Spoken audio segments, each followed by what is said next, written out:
Okay guys, welcome to the channel and welcome to part 2 of the OTMO collection.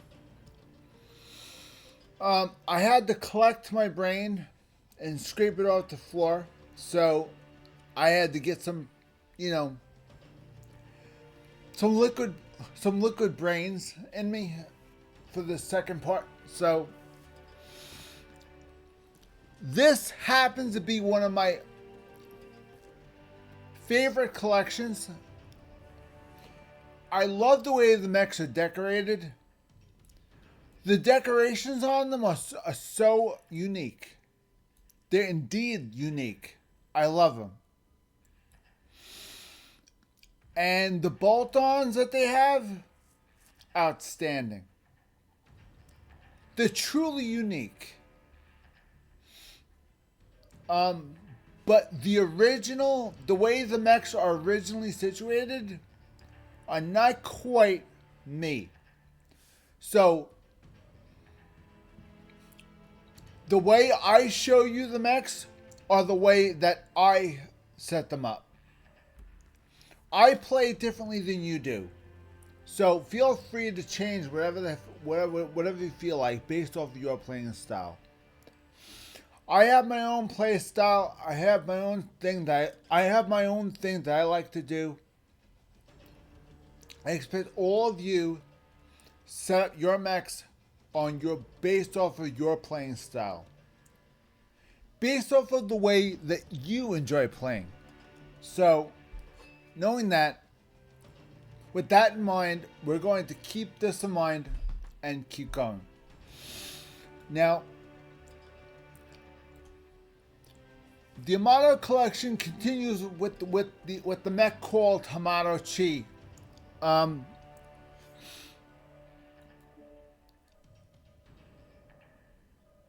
It's right here. It's the Hamato Chi HTM 28 TRO. It has no ballistics, 4 energy, 2 missiles, 1 AMS, and 1 ECM. Those are the hard points on the Hamato Chi for the OTMO collection. It has some very interesting quirks. It has a 30% C-Bell bonus, which is always welcome.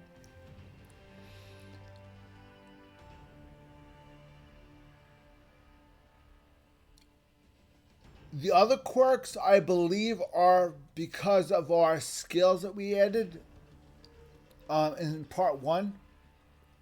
In part 1, we added some skills. Now, those skills are added to the quirks. For example, some of the heat resistance stuff that we were worried about and told you guys to add these skills. Now, you're going to see those skills on the quirks of that mech. Look under the quirks. You're going to see missile spread, cooldown, heat, range, velocity. All of those are the skills that we added. The skills you choose get added to the quirks. For example, cooldown, all the cooldown skills that we added to that mech give it a 15% cooldown rate. It's not a lot, but it's just enough. If you have enough cooling, it will almost guarantee you a pretty cool ride. So, it's better than nothing. Adding cooldown quirks is adding a bonus. That's all it is. Now, the one thing I don't think we went over is the camo specs. It obviously has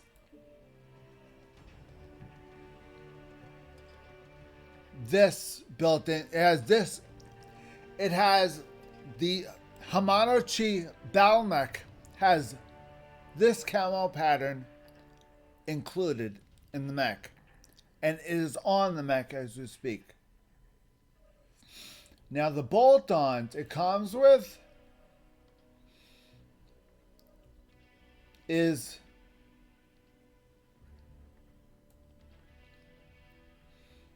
I think it's this, or it could be this right here, this mouth right here. I think that's the mask. So yeah, see head, or it could be the horns. But I thought the Hamanochi had horns. I thought the Hamanochi automatically had these. But oh well. Let's see. No, it was okay. This is the Hamanochi. This is the Amano mask add-on. It's this and that.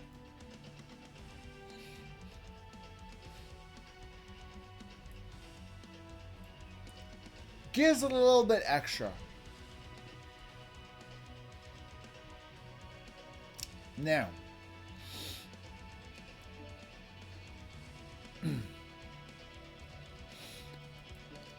moving on to the next mech.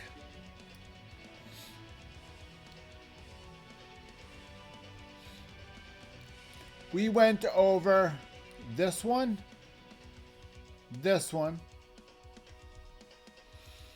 I believe we went over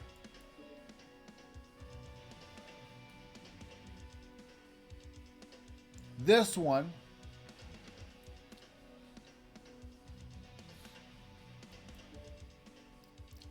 And now we went over this one.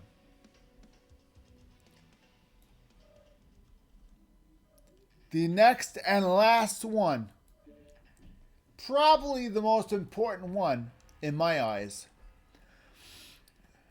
is the Mauler. The Mauler is an Innisphere mech. It's an Innisphere assault mech. And the Mauler just happens to be one of my all-time favorite mechs.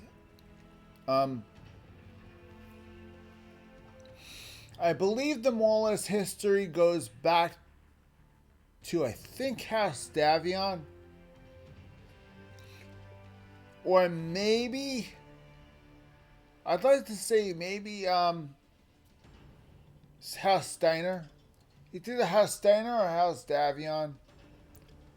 I know the Atlas was House Steiner for sure.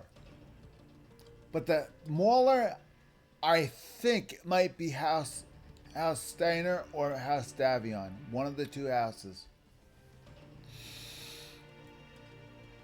I'm leaning more toward House Steiner, mostly. Because of the way it's situated. But the cockpit does not tell me House Steiner. House Steiner has small cockpits. House Davion has large cockpits. Because cockpits are not very defensive. And House Steiner knows that. House Davion doesn't care, as long as the pilot can see where they're going. So it's all based on personal opinions and how you like to pilot the mech. They find this enjoyable, so be it. Anyway, this is how it's situated. Let's get the quirks. This Mauler in particular has 4 ballistics, 4 energy, 2 missiles, 1 AMS, no ECM. Okay, it's quirks, standard quirks, 30% seatbelt bonus, 20% cooldown based off of the skills we added.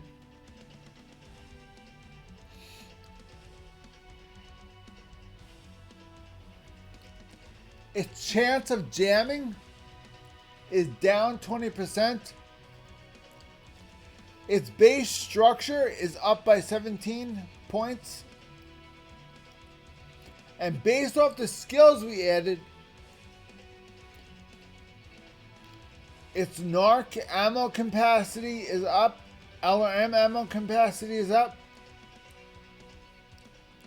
Its missile ammo capacity is up, basically. Heat index is down 5.25%. Range is up 15%. Velocity is up by 15%. Its armor bonus, it has a 16% armor bonus based off the skills that we added.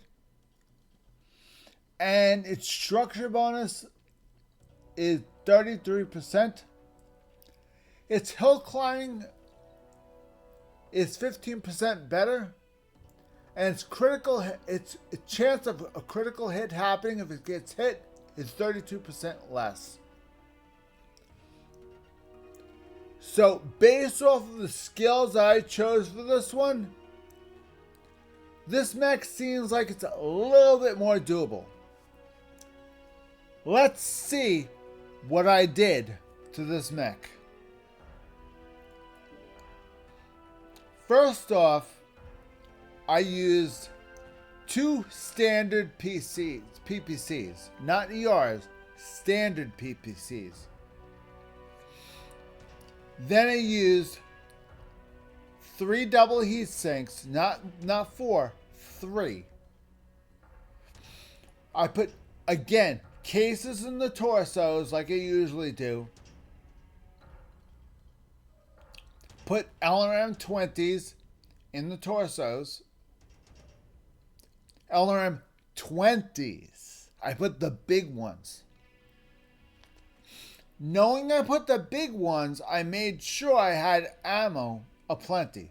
So we have 4 racks. We have 3 racks here. And a 4th rack down here with a case.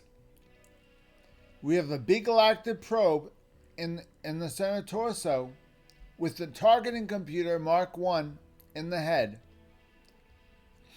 And we have another rack of ammo hiding in the torso. Now this, having it here is without a case, is very risky. But the fact of the matter is, this mech, the way I have this mech situated right now, this mech's intention is not to get out into the fray and battle people right up. The intention of this mech is to be a well-armored missile boat and to attack front line if it's needed to attack front line. The reason why being is because I focus more on the missiles and less on the energy. Why? I'm going to show you why in a minute. I have another Mauler, and the Mauler I have is situated almost the same, but a little different. This is geared strictly for missiles. It has a targeting computer, your big galactic probe, dual LRM 20s, your laser AMS, again, no ammo. It has an ample amount of heat sinks. 3 is more than enough. Why? Because we don't have ER PPCs, we have normal PPCs. First of all, we have normal PPCs, not ER. And we have LRM 20s which generate heat. But the amount of heat it generates is only 5.4.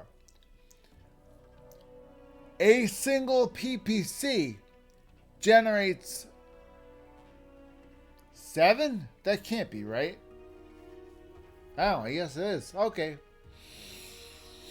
A PPC generates, according to this, it generates 7.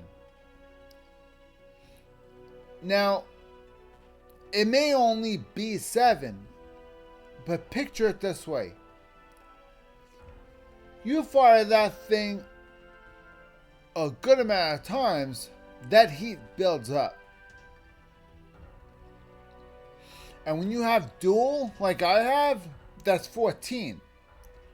14 getting launched a minute. 14 shots a minute. Think about this. Now, it takes how long? Projectile speed 1400. You figure probably launch about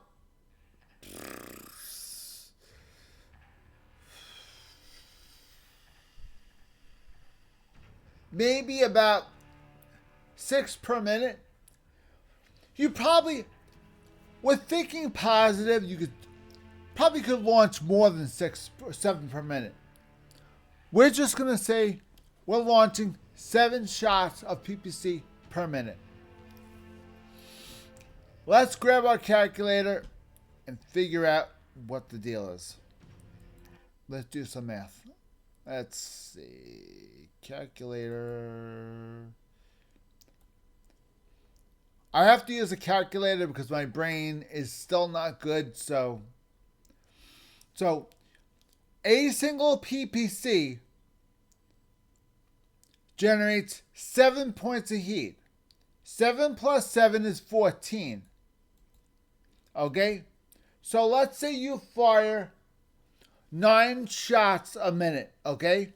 9 shots. So 14 times 9. You're generating 126 points of heat. Okay? These heat sinks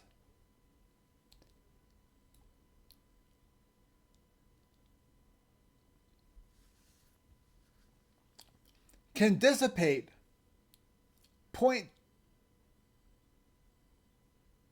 can store 0.5 per minute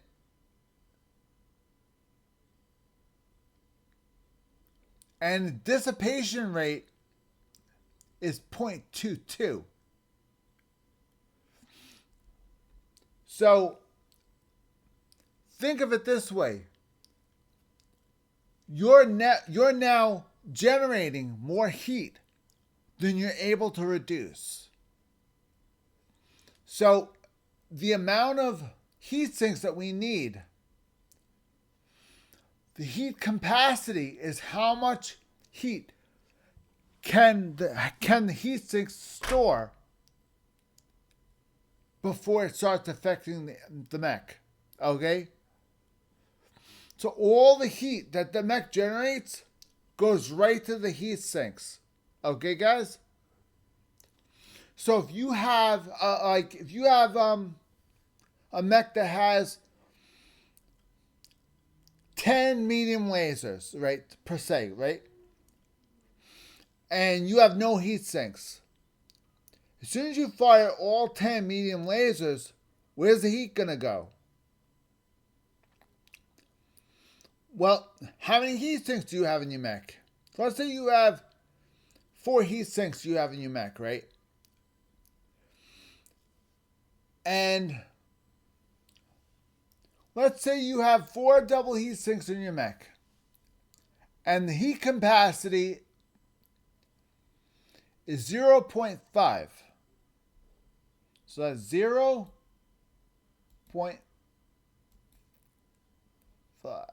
Let's see. Plus 5. You can, if you have 4 double heat sinks, you could store 5.5 liters of heat without the mech getting affected at all. Okay? If you have,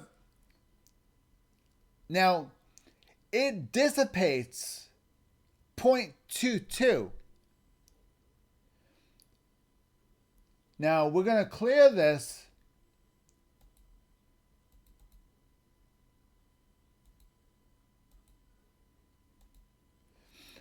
Now, if you have 5 double heat sinks,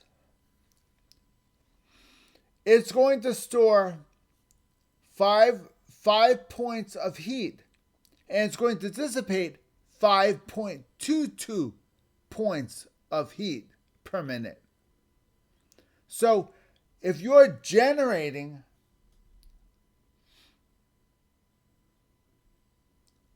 14 points per minute, you're generating more heat than you're dissipating.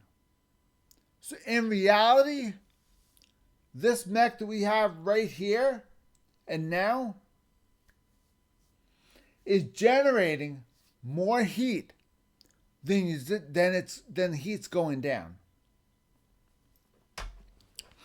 It's all math. When in doubt, grab a calculator and do the math. How much heat are you generating per minute? And how much heat do you dissipate? Of course, all you have to do is just heat management right there. That's how much heat you manage. That's how many double heat sinks you can hold. That's how many double heat sinks you have in the mech. Okay. We have an AMS. I don't think I activated Artemis. No, we have standard. If we have standard, why does it say Artemis there? That's wrong. Artemis shouldn't be here. We have an active probe and we have an AMS. That we have. Artemis we do not have. So, I don't know why that's not there. I don't know why that's there.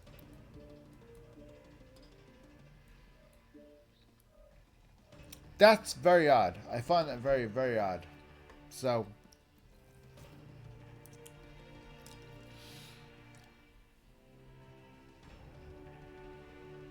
now,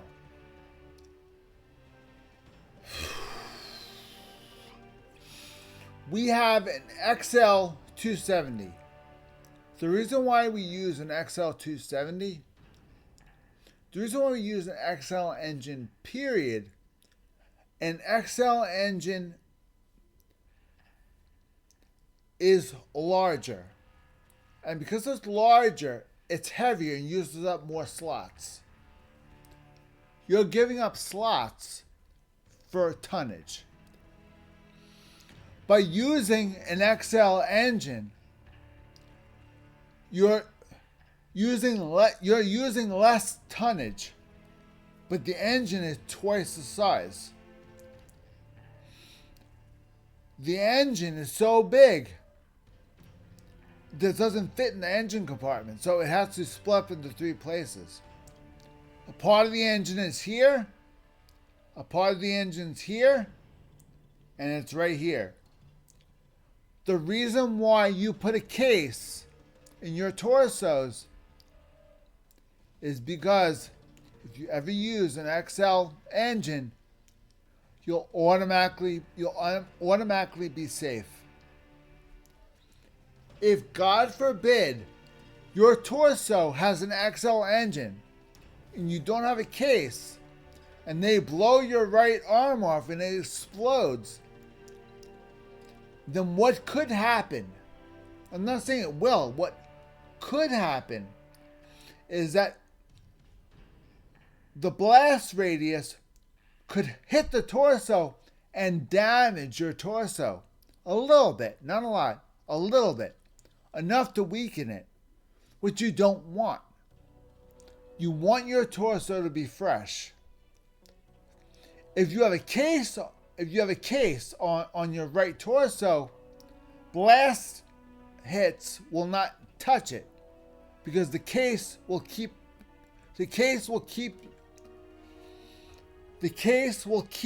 the ammo protected from heat and from damage. Cases are not armor. Cases protect you against heat. Cases are really good against flamers. Someone tossing a flamer at you and tossing flames at you, it's always good to have have your entire mech cased up.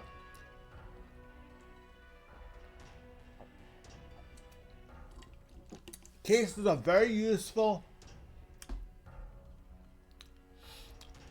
Cases are extremely useful to have in your mech. They take up no storage, only one slot, and as long as it says case protected, this and everything else around it will not get damaged if this explodes.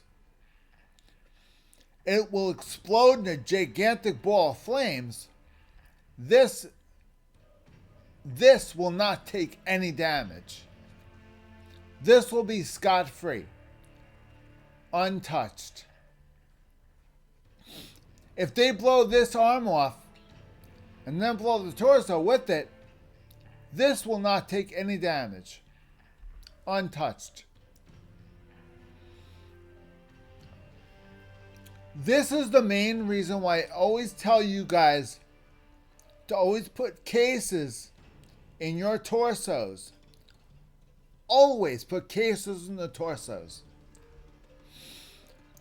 If only you put them in the right and left torso, that's fine. You can put them in the legs if you want to. You don't have to, but you can if you want to. I do only if I have ammo in the legs. Wherever you have ammunition, always put a case in there, because if the ammo gets blown up and it cooks off, the fire and all those flames will not damage anything here. This will be left unscathed. You'll breathe a sigh of relief, the fact that you're still alive. And that case you put in that mech will save your life. Big time. So this tiny little piece of crap that does absolutely nothing makes a big difference in your mech. Now, if you're playing clan, the entire mech from head to toe is cased. So don't worry about it. Only Inner Sphere has to install their own cases. Inner Sphere's mechs are not cased. You have to case them.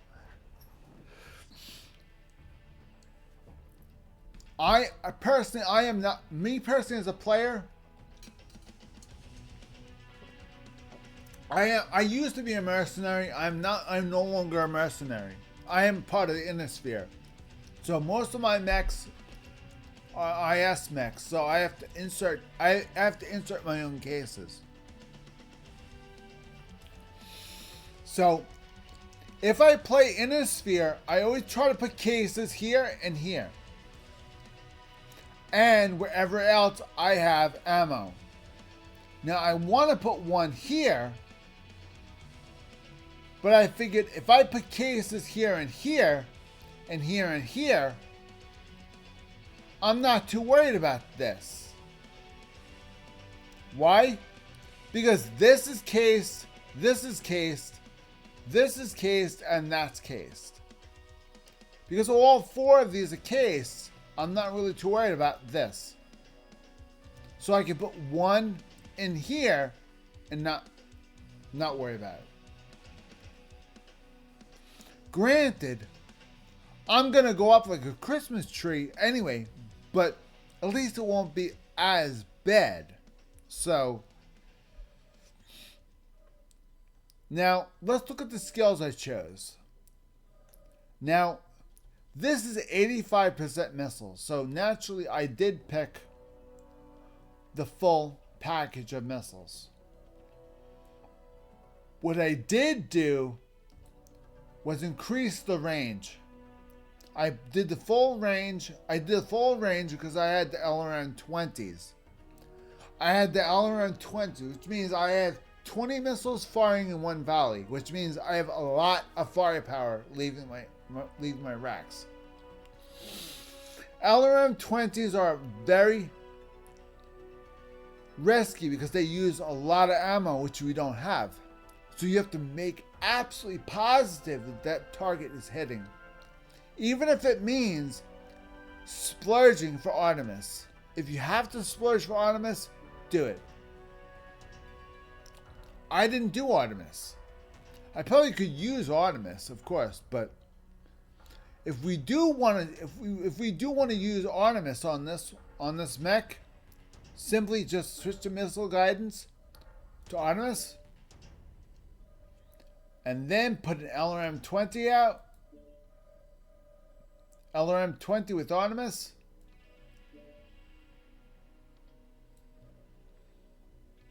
Can't do it. Why? An standard LRM-20 takes up this amount of slots. An LRM-20 with Artemis takes up an additional 2 slots. Why? The launchers are bigger on Artemis. Yes. Launchers on Artemis are bigger, which means you cannot have an XL engine and an LRM-20 launcher. Or you have to have the ammo someplace else. So, we cannot have Artemis on this mech because the launcher will not fit. So, LRM-20 goes back.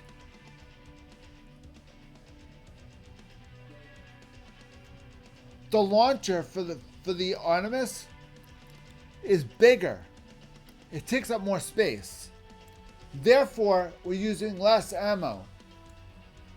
An LRM-20 bleeds ammo like crazy as it is. We cannot stand to have even one less rack of ammo. We can't.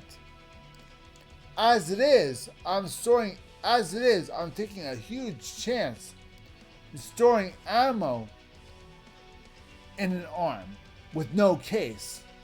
I must be out of my mind.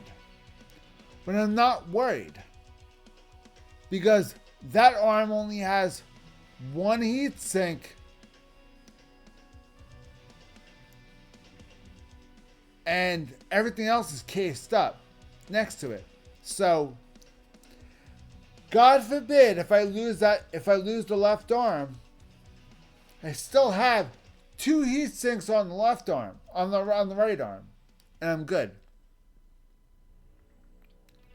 So far, so good. The left arm is not that important. Now, what I could have done was, I could have had one less rack of ammo, took the AMS out, and put in a 4th heat sink. I could have done that.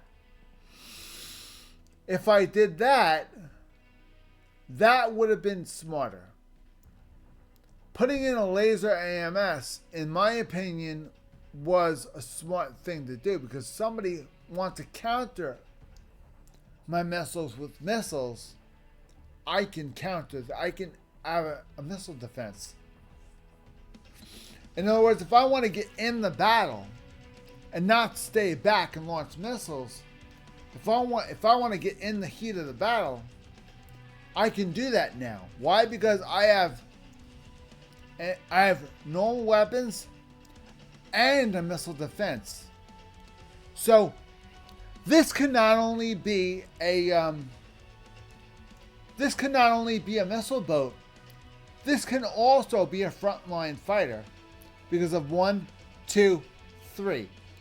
1, 2, 3 allows this mech to be a frontline fighter. But you have to be careful with the heat. There's only 3 double heat sinks. That's it. When we already went over the math with the heat sinks, you generate more heat than you dissipate. So you have to sort of like count to 5 before you, when you fire your PPCs, you have to count like to 10 before firing it again. Otherwise, you'll start building up heat. If you count to 5, you'll build up a little bit of heat. If you do constant fire, that meter is going to go up like wildfire. So we can go in a test game just to give you guys a brief idea.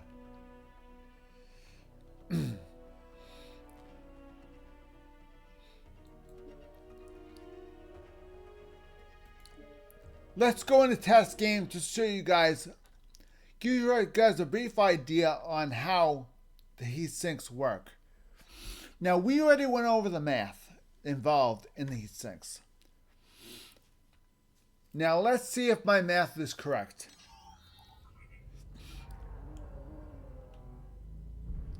Now, here it is. This is the Mauler. Now, I have a 6-button mouse, so I can put up to 6 things on this.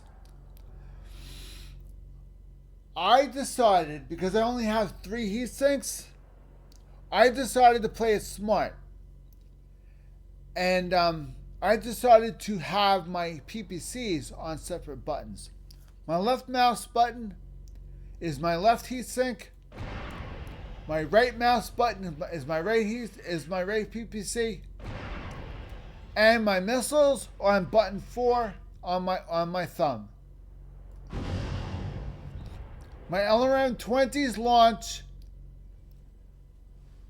together, which means it's an LRM-40, which means I have to absolutely positively get the lock and solid lock before I fire, because I'm firing 40 missiles in one shot. That I have to absolutely be sure. Now let's see if we can try and, I think these test games have mechs to test on. Okay, now we have something to test on, so let's try this. Well, there's somebody right there. We tested on him. Target acquired. Okay, quick lock. Now, the targeting computer Mark 1. Not bad. Can you imagine if you had a bigger targeting computer? Think about this.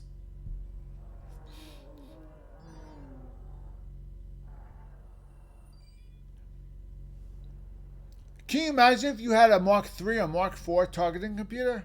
How quickly that would jump up? We could try this and then try to squeeze in a higher targeting computer. Maybe the locks can go a little quicker.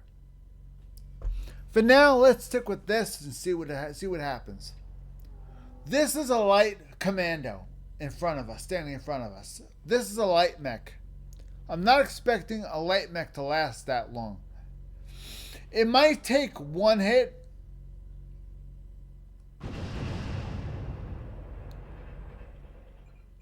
Of course, if they hit, it didn't. Of course, they missed. Why did they miss? He's too close. Because the commando is too close, we can't use our LRMs. So we have to use our PPCs instead. He's taking damage. Look in the upper right hand corner.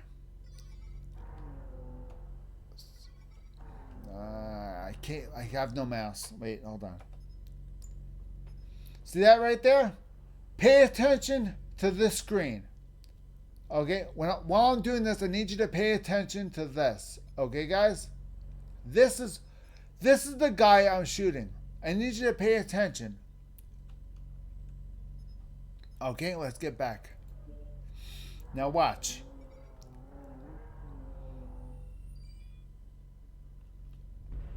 I'm going to move the mauler back.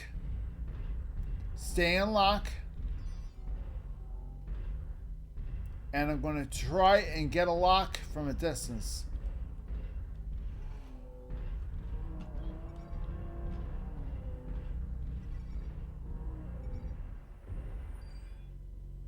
Okay, watch this. Ready?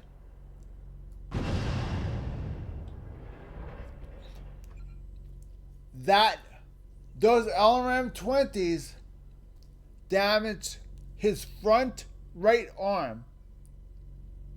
It tore the armor off of his front right torso. His front right torso has 0 armor. Now it's just bare metal.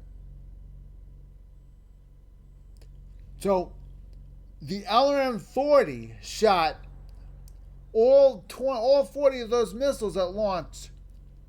Now, because this is not missiles to Artemis, not all of them connected.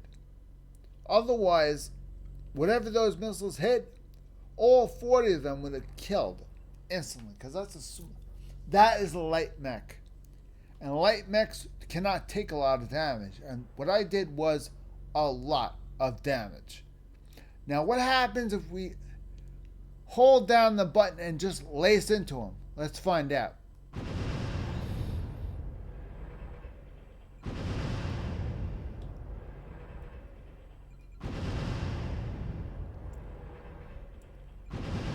Two LRM-20 launching in synchronization. His right arm's gone.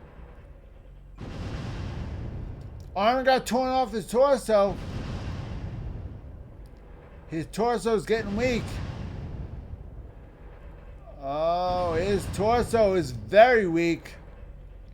Want to finish him off quick? Instead of doing that, as soon as the armor gets torn off his torso, PPC, you'll finish him off right away. Because the torso has no armor, use an energy weapon on the torso to finish him off. Quick, painless, easy. Energy weapons are perfect for killing off parts that don't have armor. It's getting through the armor that's the hard part. Target acquired. Now, we have a target 800 meters away. We're going to attempt to launch the missiles at 800 meters away and see how much damage it does.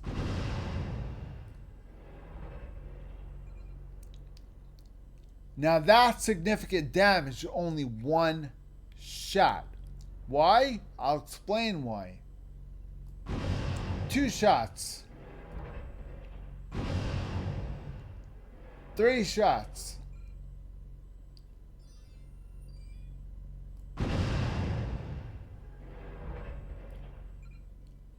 Okay.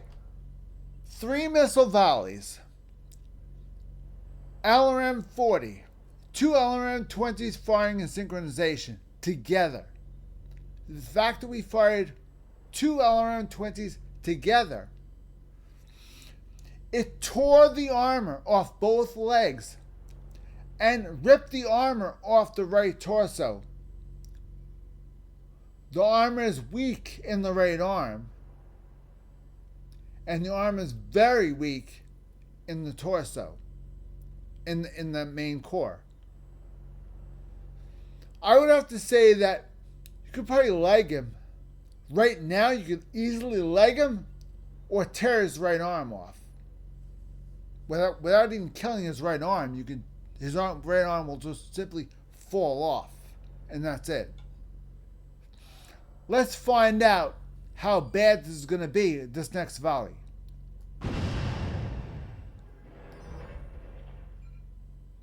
Okay, we lost the left leg in the 5th LM-40 volley. We lost the left leg. The right leg is critical. The armor has been completely stripped off the core. with only 5 missile volleys, we did this. Now, I fired 7 missile volleys at point blank range before. It wasn't doing anything. Why? Because I have LRM 20s. Long range missiles fires 20 missiles per volley. Long range missiles are only meant for firing long range, like this. A minimum of 400 meters, a maximum of 985. You should only use LRMs if you're going to be within 400 to 1,000 meters. If you intend on being anywhere between 400 to 100, you're going to use medium range missiles, or MRMs for short. And if you're going to be anything lower than 100 meters, you're going to want to use SRMs or short range missiles. And now you have super short streak missiles, or SSRMs. SSRMs do not require lock-ons. They do not require targeting computers. They're kind of like heat-seeking missiles. They're heat-seeking short-range missiles. That's what super short streaks are. Super short streaks are perfect for enemies that are fast and quick. Target destroyed. That didn't take long. 7 volleys and the mech is dead as a doornail. 7. I would have to say that dual LRM 20s with a targeting computer is absolutely evil.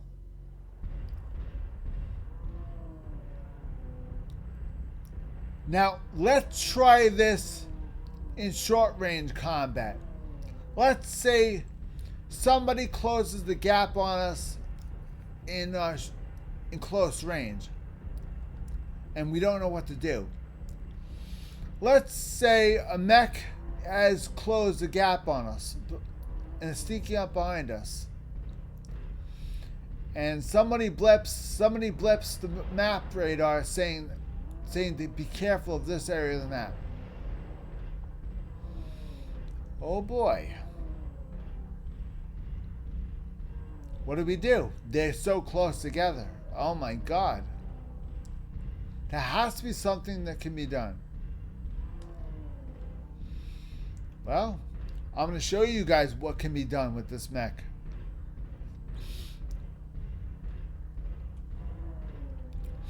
There's a reason why I do things. I do things for a reason. And there's a very good reason why there's a very good reason why I didn't link the two PPCs together in one button. Target acquired. We have a 500 meter range on this guy here. We could easily launch an LRM 20 at him from this range. But the closer we get, harder it's going to be. We're at 300 meters right now. Now we absolutely cannot. We can't. It's not safe to do it at this range. We might waste our shots. So we zoom in. And we test fire one PPC.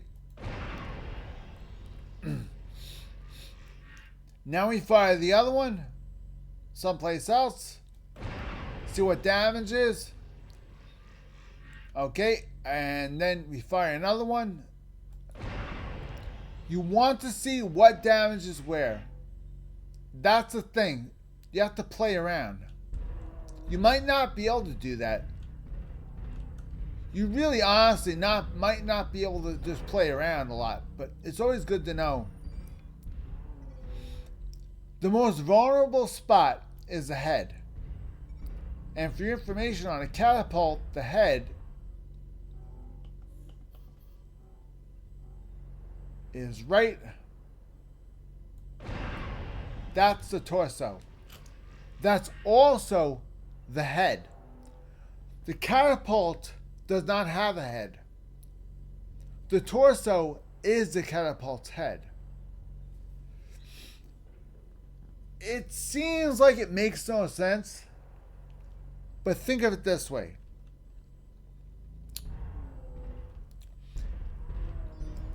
The catapult is, the torso is long, elongated. It has a cockpit in the front, okay? And the business end is in the back. Now the engine, if you want to hit the engine is right here, okay? Now if you had an AMS, the AMS would be located, if you had an AMS on this thing, an AMS would be located right there. Why? Because it's in between the cockpit and the engine. Engine's right here. Cockpit's right here. There is no head on a catapult. The only thing there is a right and left torso. Now the right and left torso is this small spot, small connector right here. That is the torso. Now if you want to only damage the torso, you have to aim for there. See? These are the torsos right here.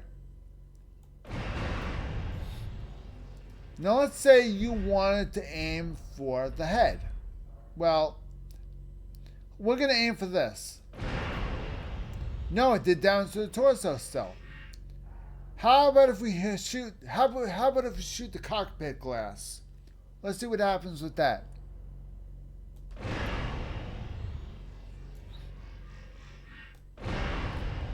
Still damages the torso. No head. What's up with that? What's up with that is there is no head. The cockpit glass is on the torso. So whatever damage, whatever armor you put on the head of a catapult, that armor instantly goes to the cockpit glass only. Okay? Head armor for a catapult is placed on the cockpit glass only. Okay? If your mech has no head, then whatever armor you place on the head goes toward the cockpit glass. So if you have a lot of cockpit glass, you put max armor on that cockpit glass, and you put max armor on that head, and you have no head, then that cockpit glass has an armor rating of that. Normally, you aim at a cockpit glass, and they're dead in one shot. I just aimed 4 PPC shots at that cockpit glass. It's still around, which means it has a significant amount of armor on it. Granted, the armor is weak. It's very, very weak at this point. But still, the armor is still there. It still has armor. The torso is still holding armor. Now let's try dual shots at another part of the armor. Let's try dual shots here. That tore off a pretty big chunk of armor right there.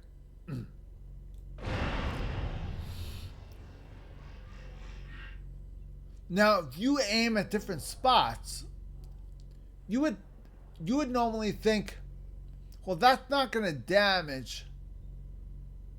That's going to be like hitting a brand new fresh piece of armor. If you shoot one shot, that may be the case. But if you shoot dual weapons when you have no armor left, and you have just the bare core, and you fire dual shots, you run a risk of doing a lot of damage to something. A lot. See those pits? That's shots going through the armor. That's holes showing up there's holes in the cockpit right now. The mech is showing holes. See that? Armor is gone. They have no armor protecting. It's just bare sheet metal at this point. Now watch what happens if you fire a dual shot at that fresh spot right there. Still holding. We should be dead at this point. We're not. Why? Because we're shooting at fresh pieces. Dual PPCs. Okay, now we're going to go right here. Again, dual PPCs. Ready? Fresh piece of armor. Target destroyed. Why did that happen? Why did that happen? I'll tell you why that happened. You see, I explained to you guys that this mech had no head, right? Correct? Now, because a mech doesn't have a head, you can allot armor points to your head anyway, even though it has no head. So those armor points go toward your cockpit glass. Now, correct me if I'm wrong, but the glass looks untouched. Correct? Correct? You may be correct, but look at the spot under the glass. Look under that. Look at that little hole under the glass. See that right there? That little hole under the glass is the armor completely shredded. And a shot went right through the mech into the cockpit and injured the pilot, therefore disabling this mech. So you really do not need to go whole hog on one spot. If you just do little pot shots around the cockpit or nearby the cockpit, as long as you penetrate near the cockpit with a blast damage weapon like a PPC or an auto cannon round or something that when you hit it explodes, or an LRM missile or short range missile or a rocket maybe, something where you hit, penetrate, and explodes. Like a PPC. A PPC will hit, penetrate, and explode. It's all energy-based weapons.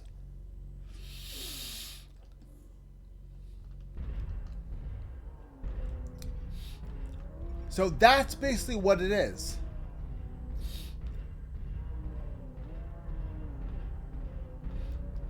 Now, this Mauler, as far as the OTMO collection goes, this Mauler is quite capable of handling itself in combat, as you can see. In live combat, as long as you know what you're doing and you have your wits about you, you could survive. You could survive and do a lot of damage. Now, let's say we were on long range duty. Let's say we're trying to help the team. So We're still strictly sticking to long range duty. That's fine. Let's say you want to speed things up. Zoom in. Start lacing into them.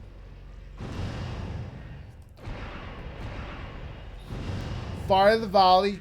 Let heat go down. Critical.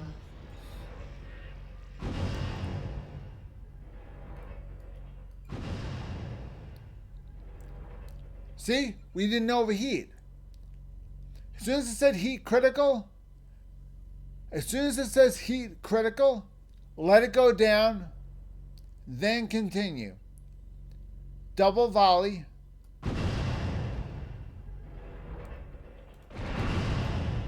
Double shot.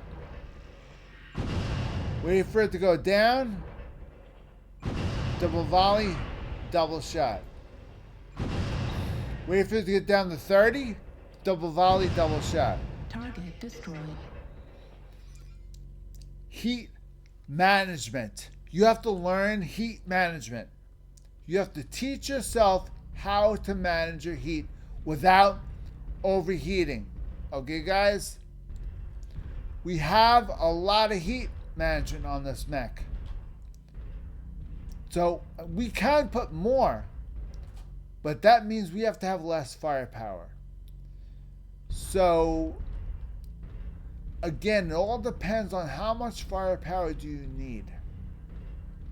With this assault particular needs a tremendous amount of firepower because we want to make sure that it can defend itself if it has to. If it has to defend itself with weapons, it has weapons. It has these to defend itself. This is a missile boat. Its job is to lob missiles, and it does it better than anybody else on the battlefield. If it gets in a pinch, it has to defend itself, it can do that. No problem. Or it can do that individually, in synchronization, or together. Hence the reason why you never link your energy weapons together in one shot, in one button. You always have them do separately, because this way, if you want to do only one, you can do one. Or if you want to do both together, push both buttons. And if you want to do the missiles, push the other button on your mouse. I have a 6-button mouse, so I don't have to worry. I could push both buttons on. I could push the other 2 buttons on my mouse. That will fire the 2 of them together. Let's say I only want to launch 20 missiles, not 40. I'll launch one LRM-20 at the left side. Then launch the second LRM-20 on the right side. Then launch the PPC on the right side. Then launch the PPC on the left side.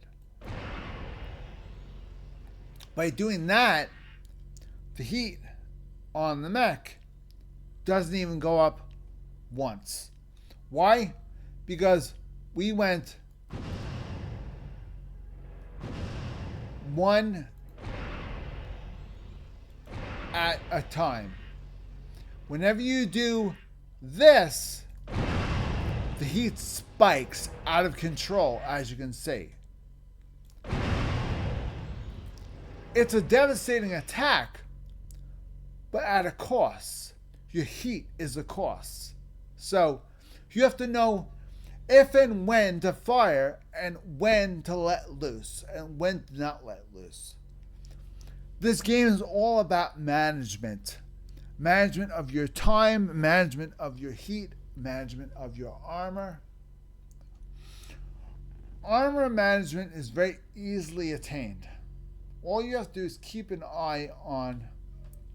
Armor management is simply keeping an eye on this. Heat management means keeping an eye on this.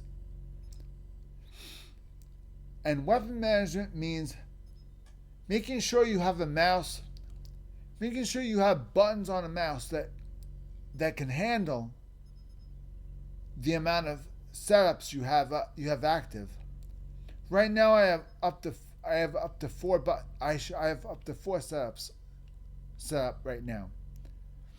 I have 6-button mouse. I can set up up to 6 items, but I only have 4, which is fine. I really only use 4. The max I use is 4. I never use all 6 of my buttons on my mouse. They're there, yes, but I never use them. So I'm quite happy just having 4 buttons on the mouse. So I'm quite happy with that. Now let's get out of this. And that is the Mauler. The Mauler, I would recommend you redo the Mauler into a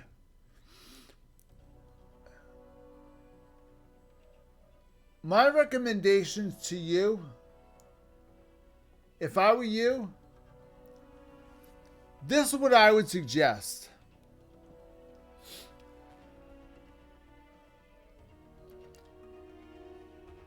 I would suggest you do this.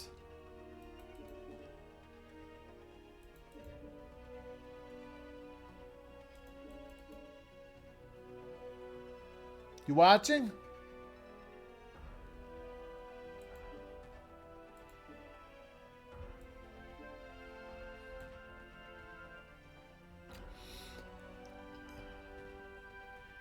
My suggestion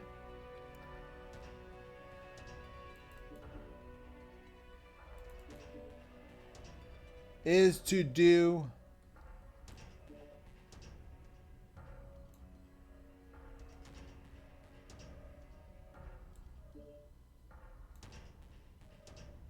that's my suggestion.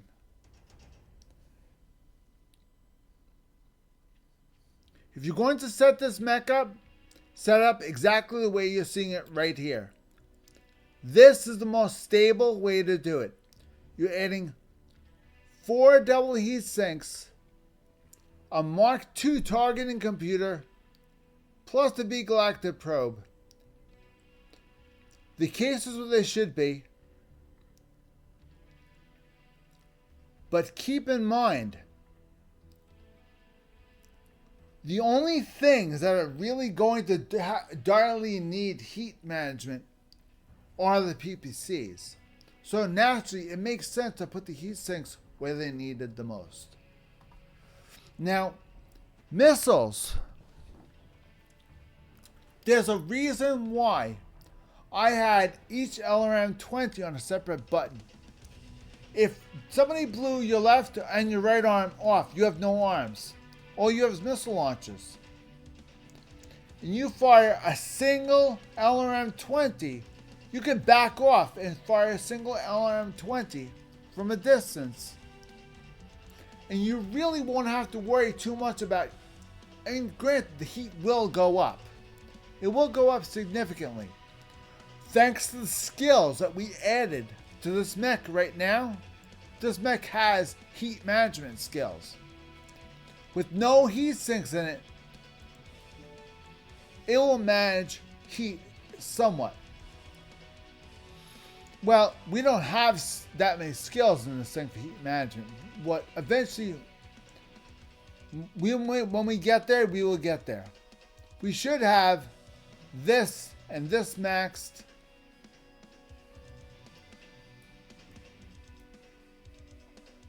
This should be maxed.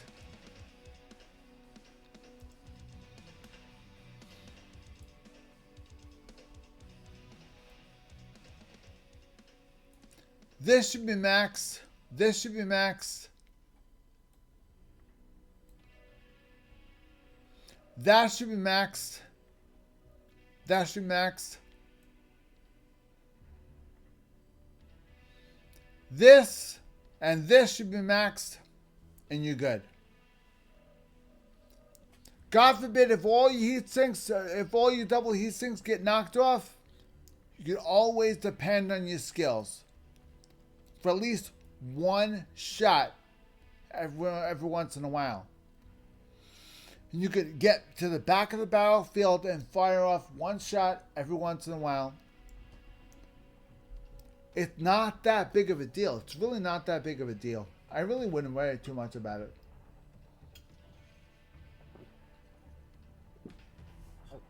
Think of it this way.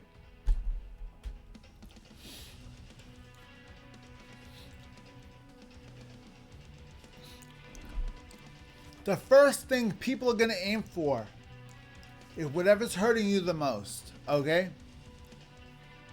Now, if you lace into somebody with missiles, when they get within PPC range, you start letting them have it with PPCs, they're going to knock your arms off. Why? Because the PPCs are hurting them. The PPCs are hurting them more than your missiles are. So naturally, they're going to want those gone first. Even though they should be concentrating on your head. What you want to do is, whenever you're playing this game, always take the emphasis off your head. Don't let anybody see your head. Of course, it's hard for somebody not to see your head.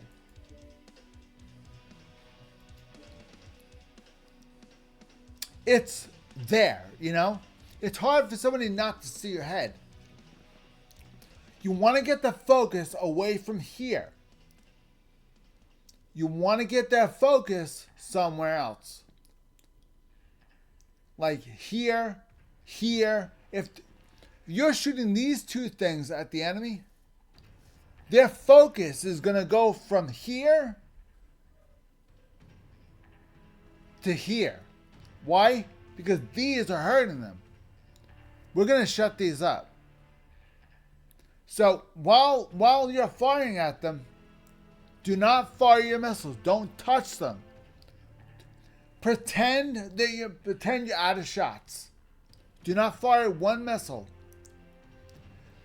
Do not get in front of somebody and fire a missile out. Make sure that nobody can see you with their own two eyes as long as you're firing those missiles. When you're firing LRMs, make sure you're out of people's sight range when you're firing them. Okay, guys? Make sure you're at least 500 to 800 meters away from them. And you're not within sight range. Make sure everybody else is seeing them and letting you know. Like when you say target spotted, instantly target and shoot that target. That means that yes, I spotted a target for you. Here, it's right here. Come get it. Which means they're gonna try and hold that target as long as they possibly can. If somebody spots a target for you, make sure you lace into that target as much as you possibly can. Dump every shot into them. Because that means they're sitting there and they're doing their best to hold back their attacks while you're pelting them to death with missiles. They're going to get the finishing blow. Meanwhile, you did all the work, but still.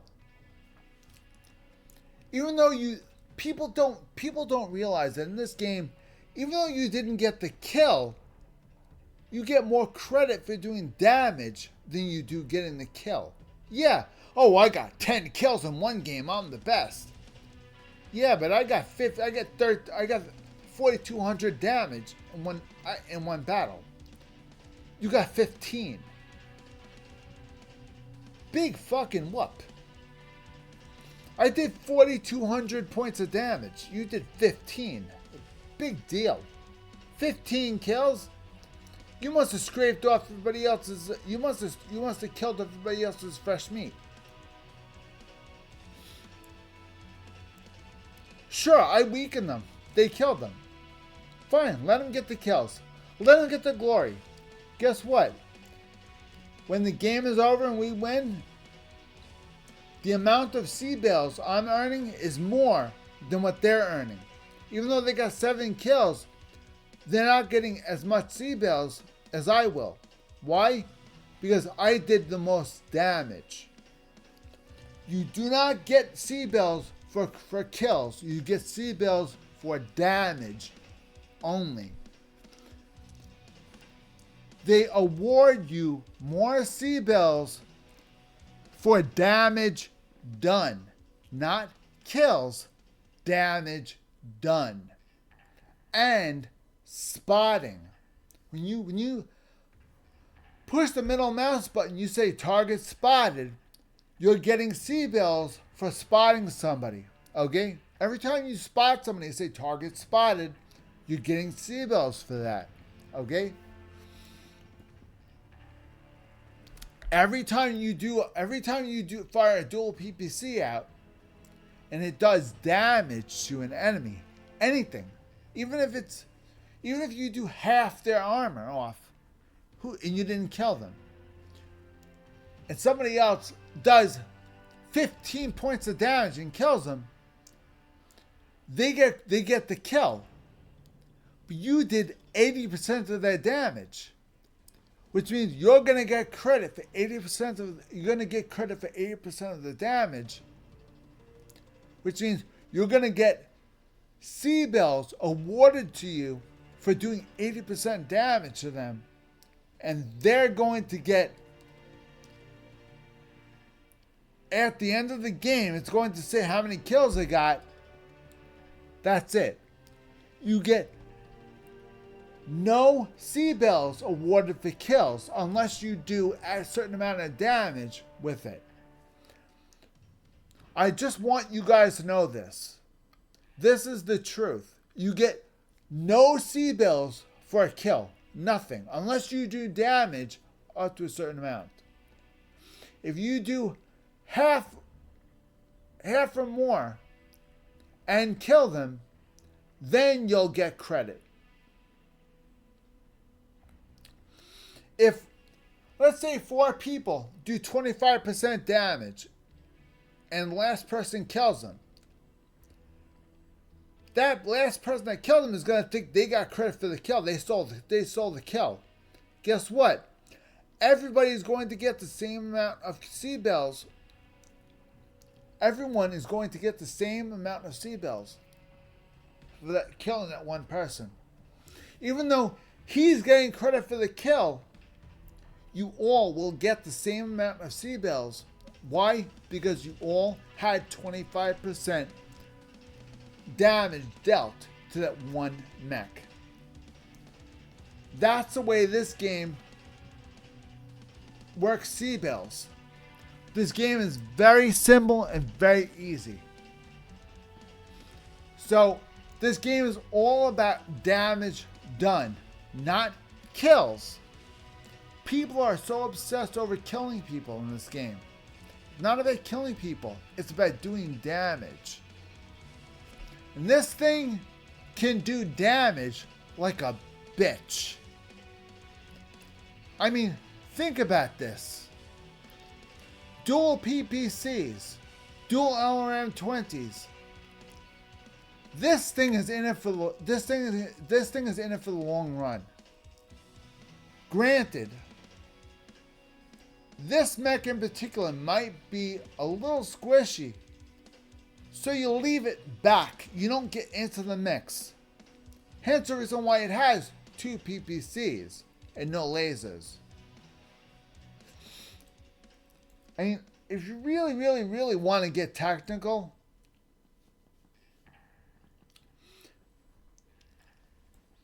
this game is all about strategy. This game is like playing a game of chess.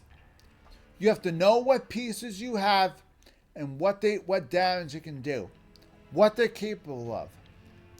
And you have to use that piece to its strengths. For example, a rook. A rook can go in a straight, back, left, or right only. So you're going to position that piece to stand here, and you're going to position the queen to go here. Now, let's say you have the bishop that goes diagonally. Go here. and you have your king move up. Let's say you have only one spot on the board that's not covered. And the only reason why it's not covered is because your king doesn't move over. Let's say they don't realize that. They now take their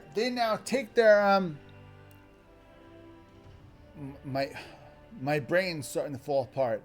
This is not good. Come on. I gotta finish the story. Before my brain falls apart, I gotta finish the story. It's a really good story. Oh, come on. It's getting late. My brain's falling apart, and this is not good. Oh, man. All right. There's one open spot. They're going to want to kill that king. So immediately they're going to run. They're going to notice that open spot.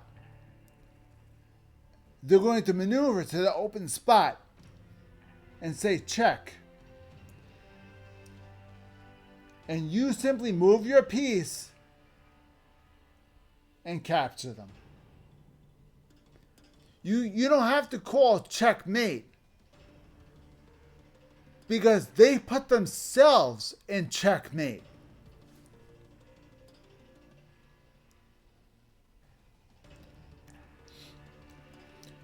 The idea of this game is not to kill as many people as you can or get kills. This game is like playing a game of chess. And this is you are a chess piece in a game of chess. The objective of this game is to use your piece to its advantages. And its advantages are based off of how you set them up in the mech lab. Did you set the mech up for short range, medium range, or long range combat, or a little bit of everything? What is the specialty of your mech? Now, the Mauler would normally be a medium to short range mech, assault mech. What I did was I created a long range missile boat with two medium range laser weapons. These are here as a backup plan, just in case somebody gets in my face. That's the only reason why these exist. These are here as a backup only. This is, to me, I use this as a missile boat. Now, the reason why I'm using an assault as a missile boat, because assaults can hold a lot of tons, which means you can either have a small launcher and a lot of missiles, or a large launcher and a medium amount of missiles. So, I tried to use the largest launcher they have, and I used two of them, with a medium storage of missiles, and I made sure those missiles and those launchers are all protected with cases. I covered all my bases. Now, knowing what I taught you, we now went over the whole OTMO collection. This is pretty much it. In part one, I taught you about the catapult. And I taught you about the dragon in part one. And I also went over the Battle Master in part one. Okay? Part two, I believe we went over the Charger. Wait, no. Part one, we went over. Part one of this video, we went over the catapult, the dragon, Battle Master, and the Charger. In part two, we went over the Hamato Chi and the Mauler. And I went over some tactics along the way. So, that's the entire that's the entire collection of mechs in total. That's all of them. So, In total, all these mechs are IS mechs and they're very solid. My all-time favorites in the set would have to be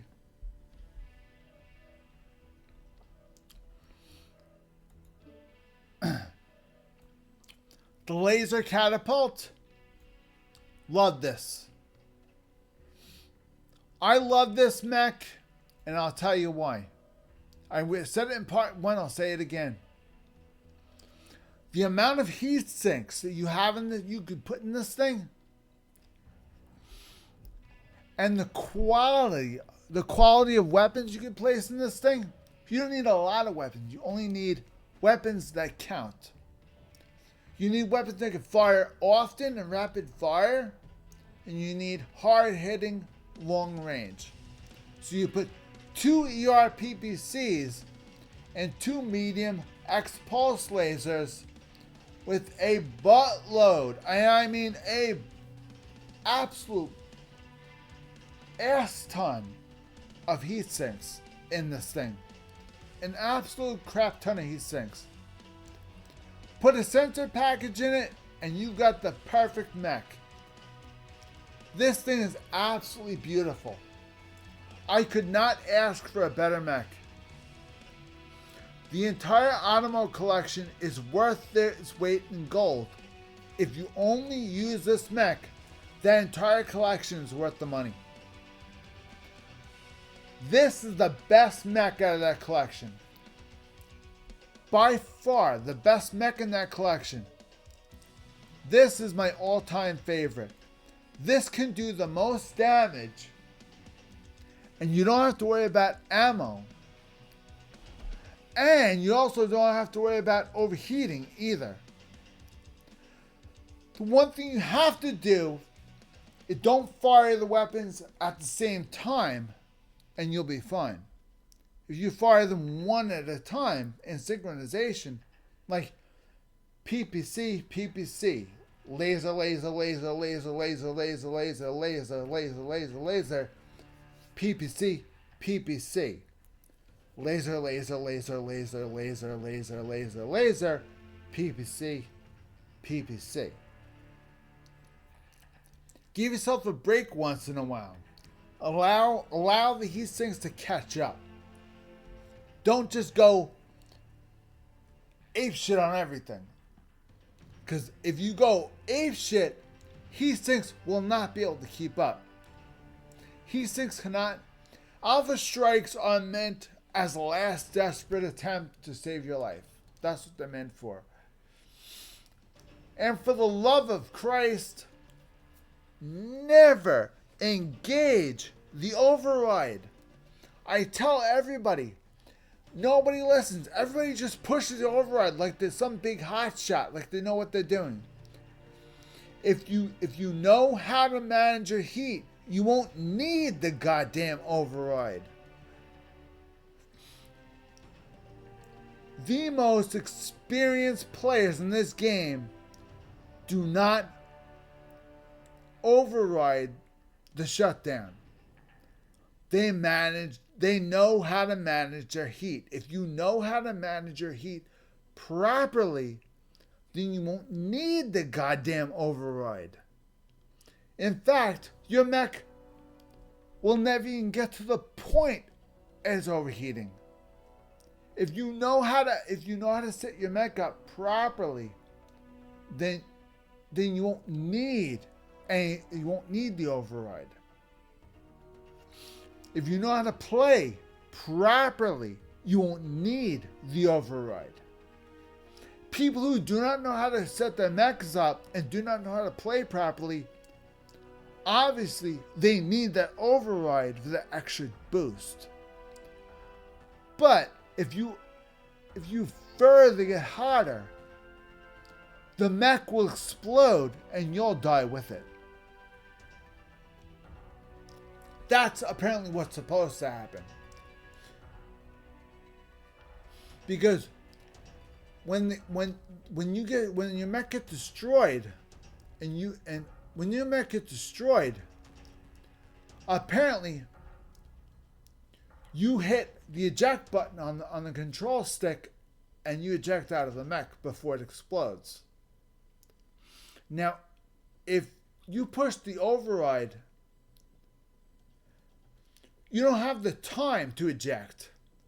That eject does not work quick enough for that. In the time it takes that mech to explode, you push the eject button, and now a dead body in flames is flying out of the mech. So you'll be dead before you even leave the mech. The purpose of that override is to save the pilot's life. That's why the override is there.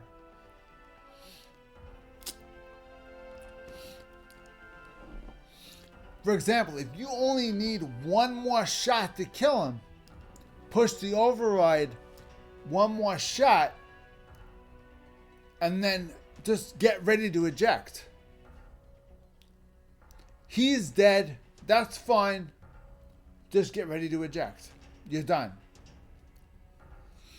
Then you go up. Then you just eject, and you're out. You got nothing left in there. If you can't survive, of course, there is no way you can eject out of the mech. Somebody has to kill you first. But as far as the lore would go, as far as the lore would go, you would override the shutdown sequence, take that one last shot, and then eject right out of the mech. And then the mech explodes, and they're dead, and you're dead.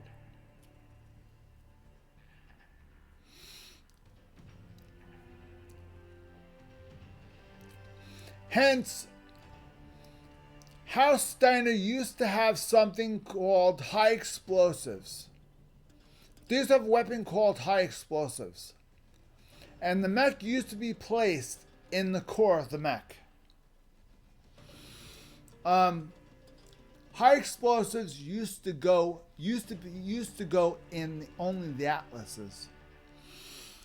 Now the purpose of the high explosives was, God forbid, just in case somebody ever got it, if the pilot ever died or was about to die, the pilot could test the self-destruct sequence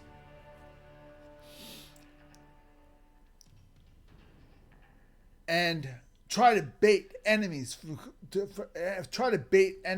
come in and come get him.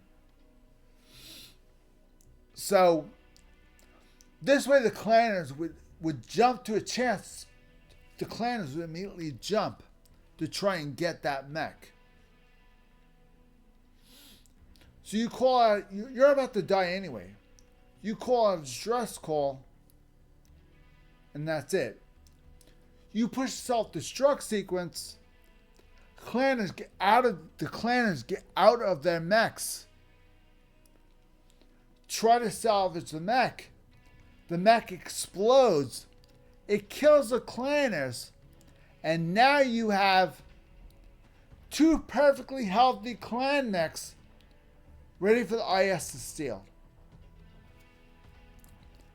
And that's Innisphere's little trick that they used to do to try and get the clans.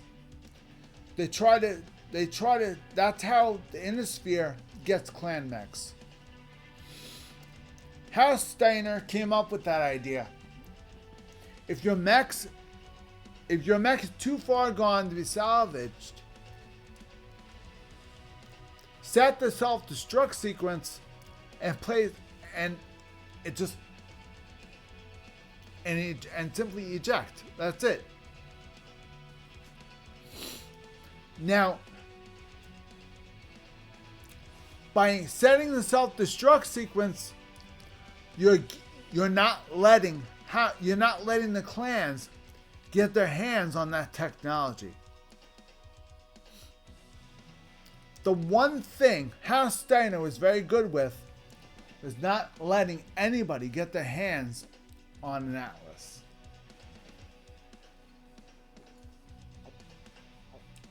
is bad enough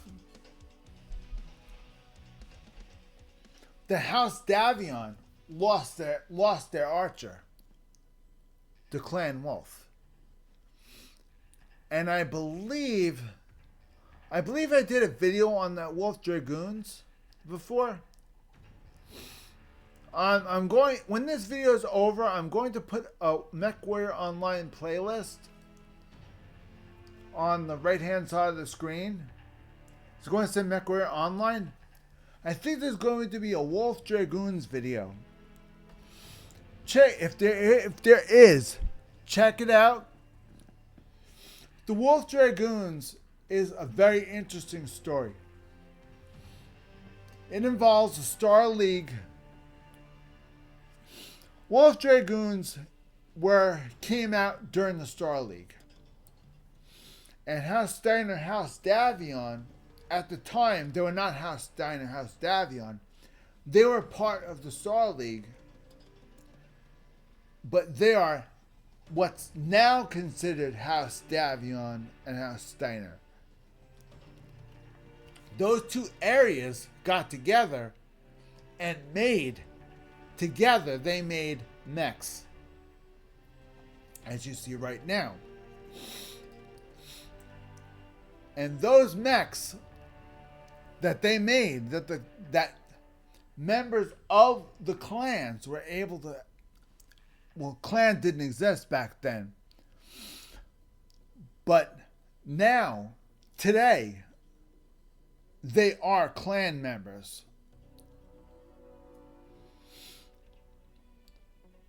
That was long. When it comes to timeline, watch, I'm not going to get into it. Watch the video I made on the Wolf Dragoons. You'll know more. I can't tell you that right now because my brain is absolutely fried tonight. Okay, guys? You really want to know more about them? Watch my video I did on the Wolf Dragoons a long time ago. It's very, very interesting. I get involved. The Wolf Dragoons started during the time of the Star League. And when Star League dropped, they decided to take all their mechs and they moved over to House Davion. They became a mercenary squad for House Davion. They were mercenaries, okay? But they were loyal to House Davion.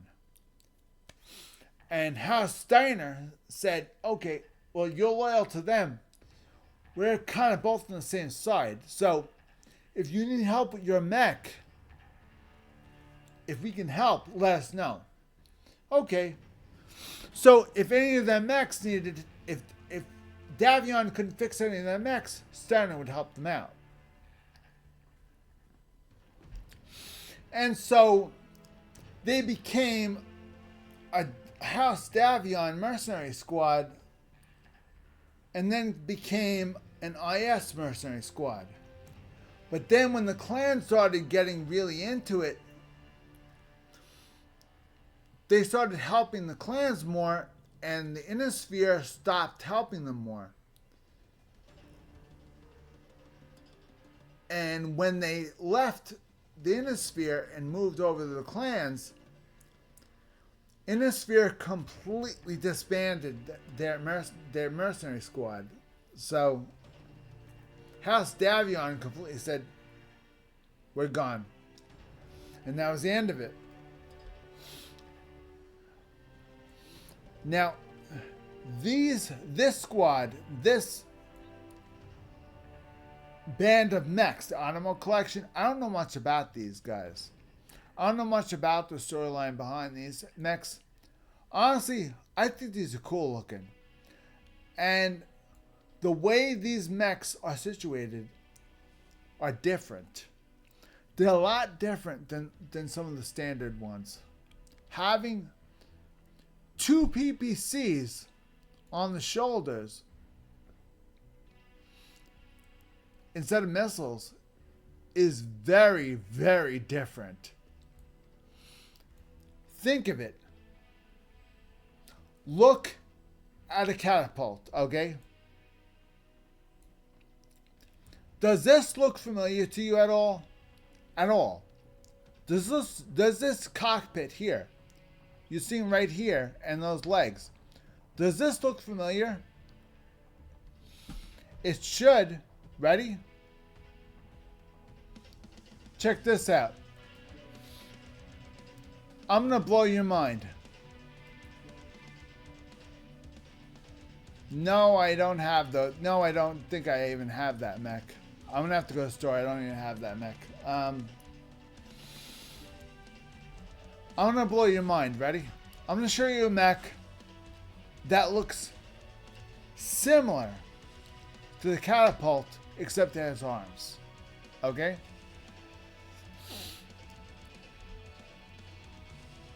Where is it? Is it right?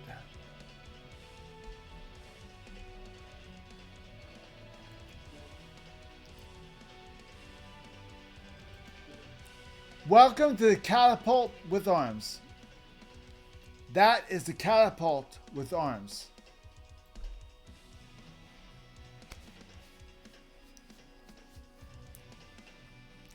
Don't forget, any and all clan mechs, the Wolf Dragoons were a mercenary squad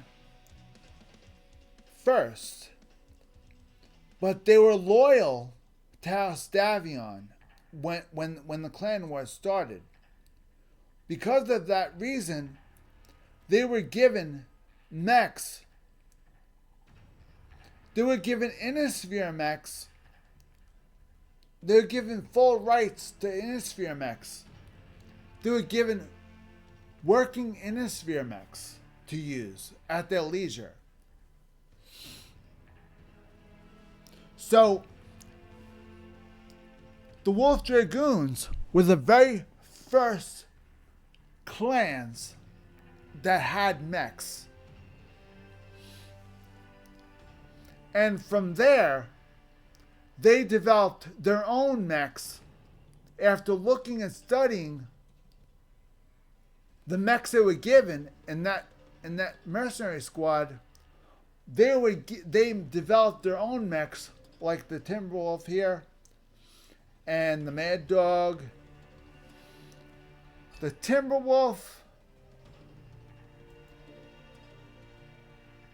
was a clan mech that was built off the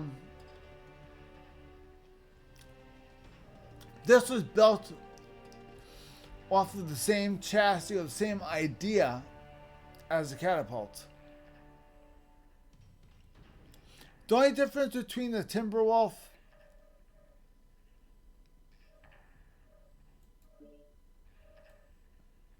and the catapult is that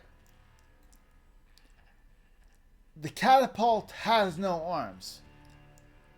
Picture the Timberwolf with smaller legs, no arms. That's it.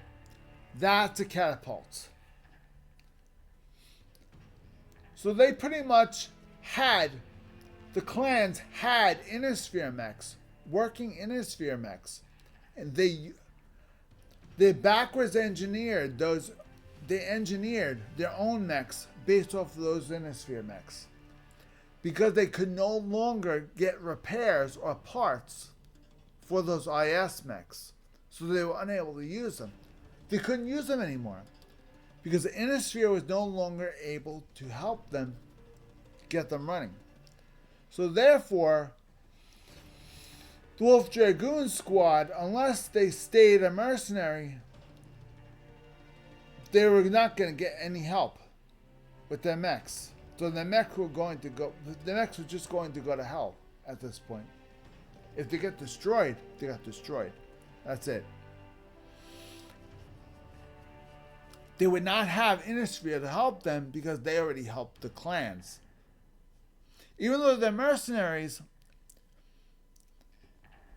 Innisphere is not really going to help them because they helped the clan. They're supposed to be House Davion's own special mercenary squad. They're only supposed to help the inner sphere. They're supposed to be a mercenary squad for the inner sphere. Not a mercenary squad that goes both directions, like mercenaries do. They're only supposed to be covering the inner sphere. That's it. The purpose of the Wolf Dragoons was to keep the inner sphere safe. They were equipped with all the best mechs the inner sphere had, because their job was to keep the inner sphere safe. When they started getting equipped with stuff like the Timberwolves, the Summoners, the Mad Dogs,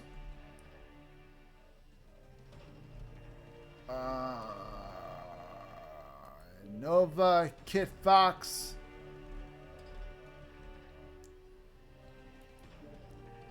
when they started making mechs like these, finally they finally started to make a difference. They finally started to realize that, hey, you know what? We're really going to be able to do something now. Because now we don't have copies of mechs, we have our own mechs. Now, the Wolf Dragoons had a vulture. Now, when that vulture broke down, House Davion refused to fix it. So what they did was the clans got together and Clan Wolf decided, hey, listen, give it to us. We're going to reverse engineer it. We're going to try and build our own version of it. And so the Mad Dog was made.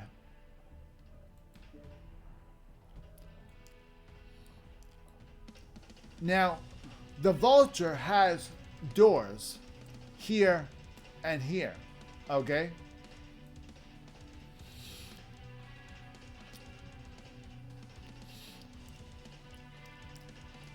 Now, what the Vulture does, the Vulture has protective doors that hinge up when you're ready to launch missiles. Mad Dog doesn't have that. My guess is they couldn't build it. They probably couldn't get the facility. Didn't have the facilities to build something like that. So this is a clan vulture. In other words, it's a vulture to see. This is a clan wolf's version of a vulture. Except this wasn't built off the vulture. This was reverse engineered and built with their own parts. It pretty much is a vulture, but it's not a vulture. It has thicker, more durable legs and more durable arms, and it does not have hinge covers for the launchers. Launchers are wide open. It's good and it's bad.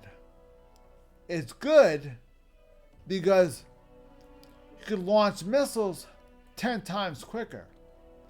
It's bad because all you have to do is fire a couple of well-placed high explosive shots in launchers and the missiles cook off, and that blows a torso to holy hell. So, and then there's that. So, think about it.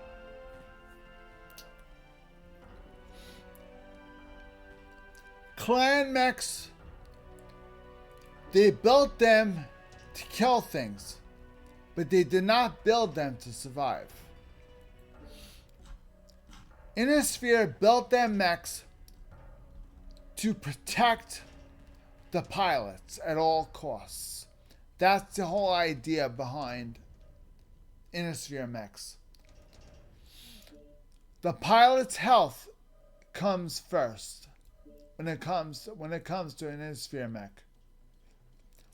This is an inner sphere mech called the Thunderbolt.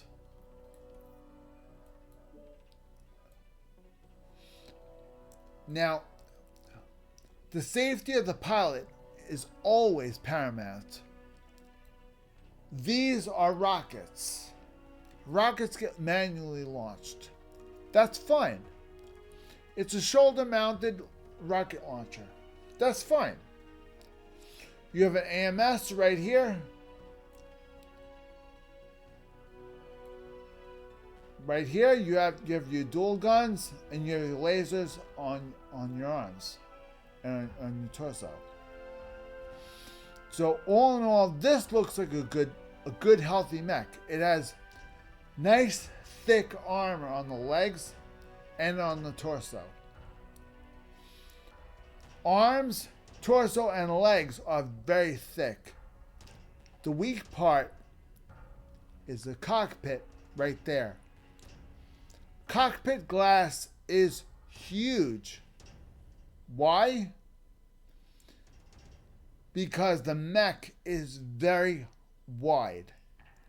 Even though this is a medium, even though this is a heavy mech, it's a very wide mech. Because this mech is so wide, it has to have more cockpit glass. Because you have to be able to see what's going on left and right of you.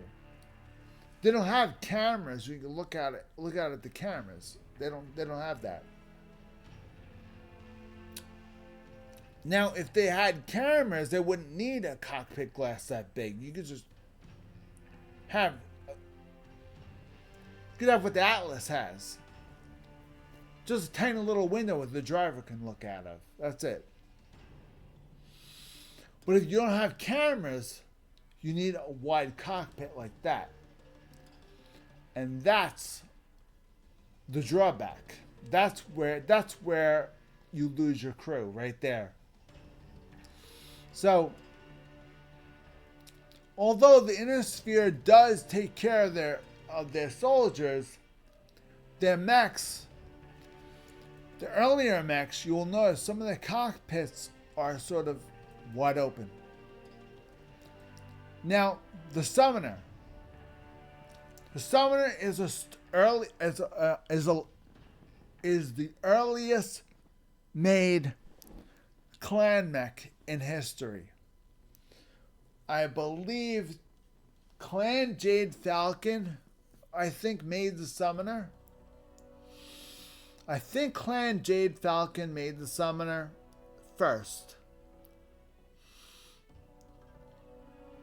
The whole idea with the Summoner is that they wanted the torso to have a tremendous amount of armor. And they wanted the torso to be very wide and very deep. And they wanted a full 360 degree cockpit right here so you can see out. But it's very hard to see the cockpit because the mech is so tall and you have to look up. That's a big cockpit right there. You can't see it because the torso's in the way. That torso sticks out so much that you can barely see it. Unless you're looking down on it, then you're dead. Clan Jade Falcon, when they made this, very smart. They made the torso jut out so much that you couldn't see the cockpit. So the clans can still pilot this mech safely and not have to worry about getting shot. Out of all the clan mechs, this one made no sense, but this one lasted the longest. The Summoner is the only clan mech that has the best track record. And yet, it makes no sense whatsoever. But putting that full cockpit glass right on the top and having that torso jut out as far as it can and have it go as high as it can makes that torso a big target. Nobody's going to carefully aim for the cockpit glass when that torso is right there. I mean, this meaty thing is right there. All you have to do is shoot it. It sticks out so much. All you have to do is aim for that damn thing. Why look carefully aiming for something else when it's right there? I mean, look at the sheer size of it. It's huge. Why would you aim for anything else? This is the only thing that counts anyway. What they don't realize is that Jade Falcon put a lot of armor in there. There is a tremendous amount of armor in the Summoner. There really is. I think I have one. I'm not sure. Let me look. I think when I was a mercenary, I think I actually got my hand on. I think I actually got a Summoner when I was a mercenary. So let me see if I actually have one. Oh, I have a Hellbringer.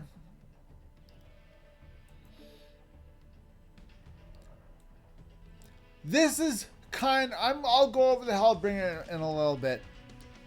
I'd like to go over the Summoner first, because the Summoner really is probably the most important one. Here we go. Now, the Summoner, of course I have the Summoner decorated to look like the Wolf Dragoons. And there's also a Clan Wolf banner on it. That's because I used to be part of Clan Wolf. Before I became a mercenary, actually when I first started this game, was it 12 years ago? What has it been that long? I don't remember. Whatever. I started as a mercenary. Then I moved over to Clan Wolf. Hence the Clan Wolf banner. Let's get out of here.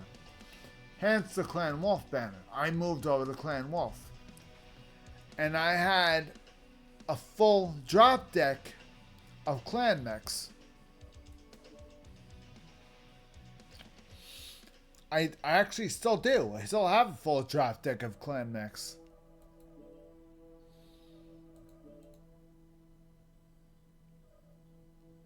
The only difference is that I recently changed it. I had 4 clan drop deck. I recently updated the drop deck. So I put in 2 Mad Dogs, a Shadow Cat, and a Vulture. I used to have a Shadow Cat, a Nova, a Mad Dog, and something else. That's what I used to have in my drop deck back in the old days. They used to be my clan drop deck. So when I was a mercenary, I played for clans. I used to only try to stick with Clan Wolf. And that's it. I only played for Clan Wolf. That was it. When I was a mercenary, I only played for Clan Wolf. That was it. And when I was a mercenary, I only played for House Davion. When House Davion was getting attacked or was attacking, I joined in. Immediately, I would join in. And when Clan Wolf was attacking somebody else, I would join in. If Clan Wolf was attacking House Davion, I would join in on Davion. Although as a mercenary, I lean more toward Davion because I had more respect for the Innisphere. So, personal opinion. I always lean toward the Innisphere, always. It's just, I just was a mercenary, so I had to go both ways. Now, I'm a loyalist. I'm only with the Innisphere, so I no longer play with any of this stuff. So now my loyalty lies only with that. But I still have my clan mechs. I still have them right here. In fact, the mech I used to use in my drop deck, I still have it right here. That's the mech I used to have in my drop deck. I used to have a Nova. I used to have this in my drop deck, this in my drop deck. I used to have this, Kit Fox, flag's still there, Shadow Cat,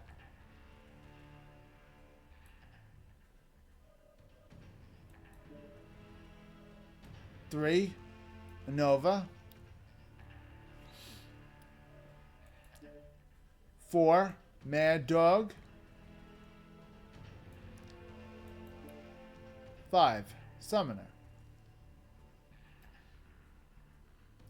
And what I did now, I now have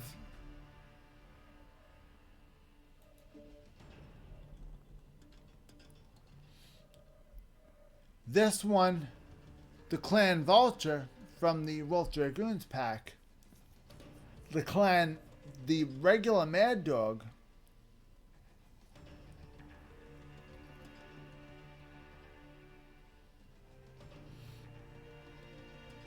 What I have in one of my drop decks is I have the Clan Archer, the Slayer 7 Mad Dog from the Slayer 7 pack,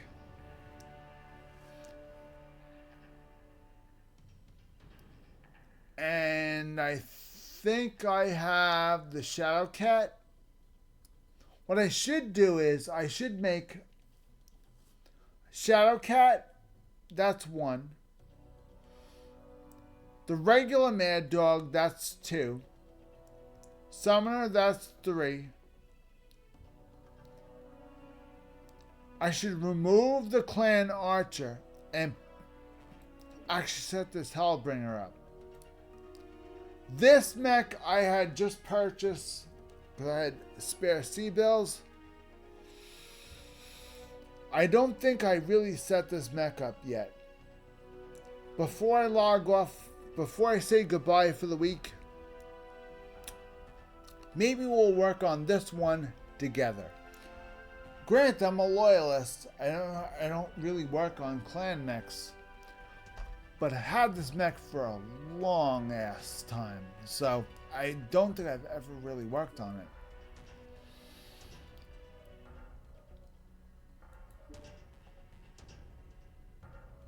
Yeah, see, I never finished it. I only got through half of it, and that was it.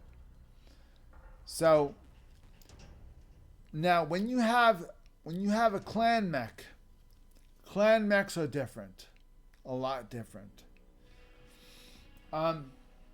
Maybe I will go over this in another video. Setting up a clan mech is a lot more complicated than you think.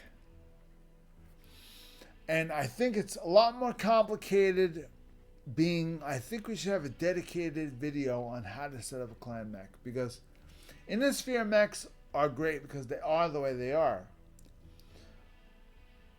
But clan mechs are completely different. Clan mechs have something called omnipods. An omnipod is something where the entire arm comes apart and the components that sit inside of it, the entire component case gets removed and they're replaced with a whole different case.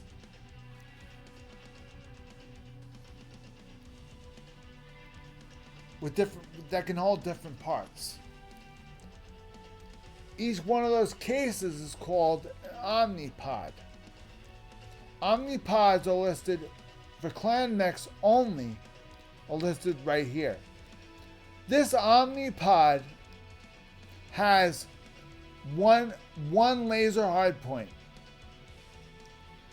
This omnipod has one laser hardpoint. This Omnipod has one missile hardpoint. That's it. This has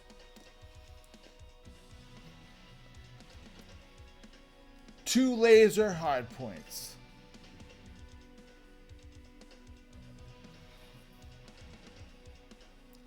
Now, you could,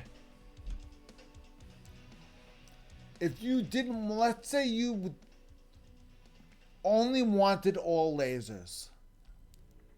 So you didn't want missiles. If this was an Innisphere mech, remove the missiles, leave this open.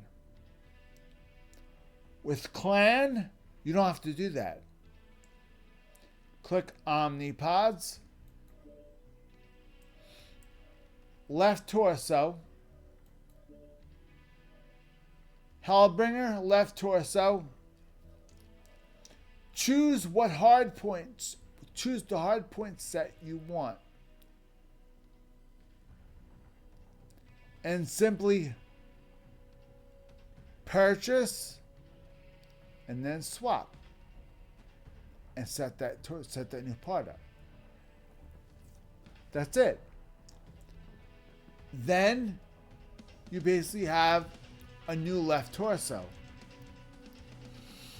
So you don't have to stick with the same configuration all the time and buy new mechs. All you have to do is buy sections and customize. You only need to buy, with Clan mechs, you only need to buy one mech. That's it. You only need to buy 4 different, for example, I have,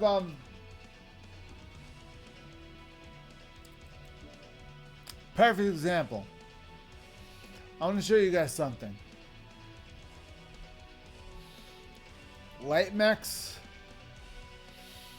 I want to show you guys something very important.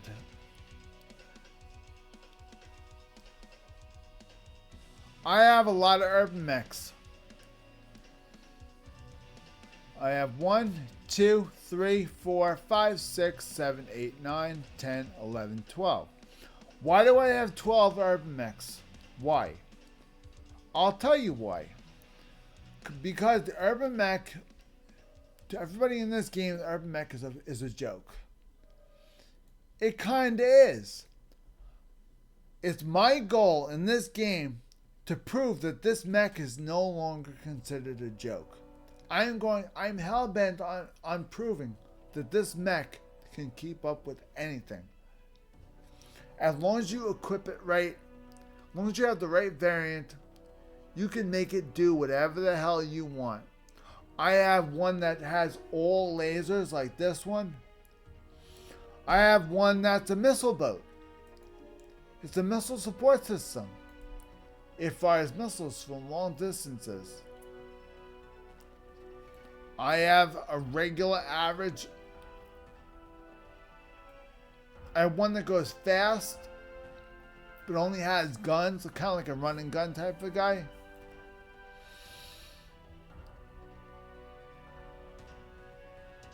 I have the street cleaner. The street cleaner is hilarious. I love the street cleaner. Only thing is, I don't like the pink color it came with, so I changed the color. I changed it to white. It was pink. I think it was pink and red, I think. The original street cleaner was pink and red. What I did was I made it white and blue because it says Big City Blues on it. So I just made the bottom blue with blue lettering. And just made it white to make it easy to see. So, see, it says Big City Blues in the back. I did not like that pink color on the top of it, so I decided to change it. Street Cleaner is a very good mech, and I'll tell you why. The variant on this one, I do like it. It has its lasers, an AMS, and a ballistic. Simple. But if you add a big enough engine with jump jets and something allows you to detect something at least, you could actually, this thing could actually be a pretty decent scout if it's fast enough.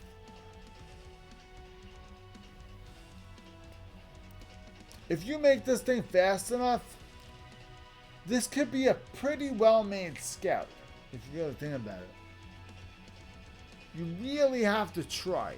I mean, it's hard. You can do it.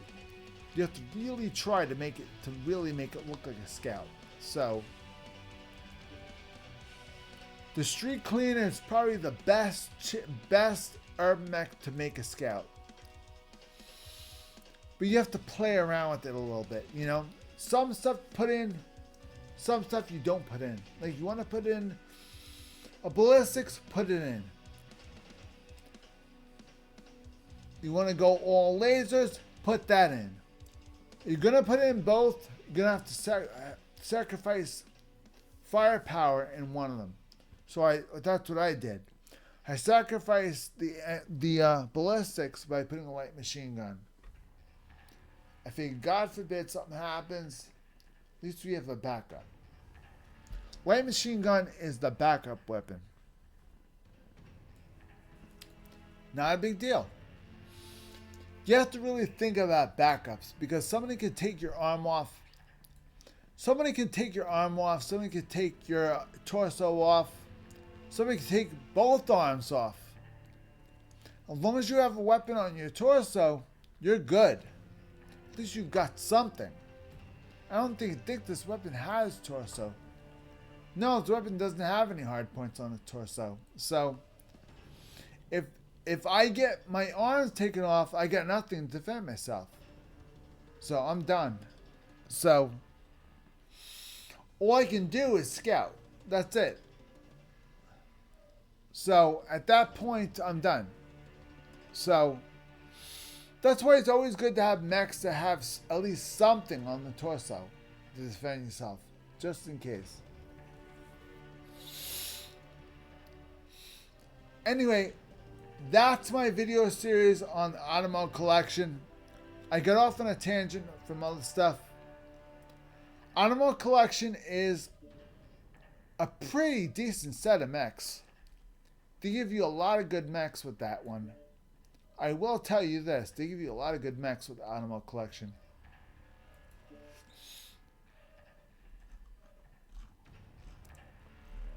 They give you some pretty solid mechs for the money.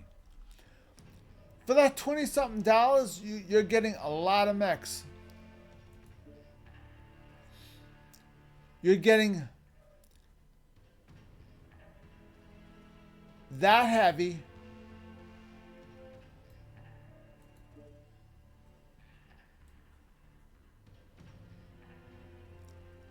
This heavy.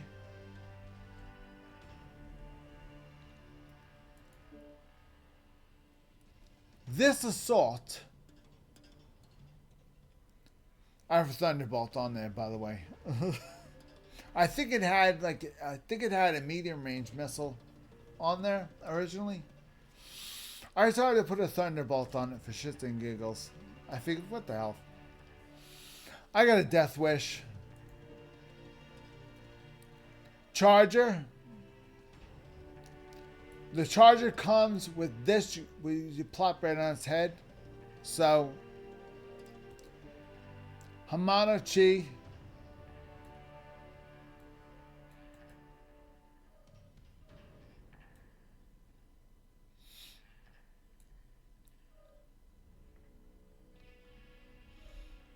And last but certainly not least, the Mauler.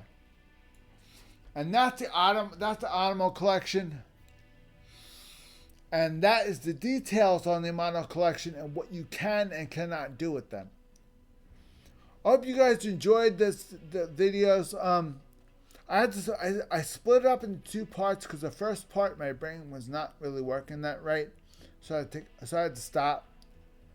So instead of stopping and continuing and editing together, I decided to just have two separate videos. So thank you very much for watching. Like and subscribe to this channel. Please, I beg you, I need subscribers. If you can subscribe, please do. I desperately need subscribers. Like, subscribe to the channel. Comment down below. If you like content with this game, I need you to let me know that you enjoy content with this game, and I will continue producing content. Piranha does not give me any input or any help at all toward me making content. Other games that I cover, they will provide assistance. Where the verbal assistance, maybe you should cover this. That's helpful toward us. I will do stuff like that.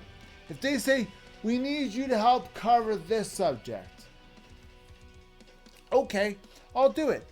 No problem. I'll do that. But they don't do that. Well, the tanks, they do that. These guys, they don't do that. They just let me, they allow me to produce content and say, go nuts. I mean, I don't mind, but a little help would be nice. I said I would never produce another video, but I've been playing this game for so long. Why not? I'm not getting anything from it. Obviously, Piranha doesn't care whether I do it or not. I care. I enjoy playing this game. To me, this game is a lot of fun.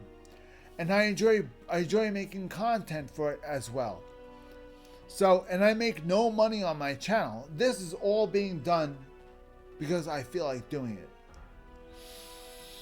And I would really like to put some of this information and give it to you guys, because you might find it interesting, entertaining, useful.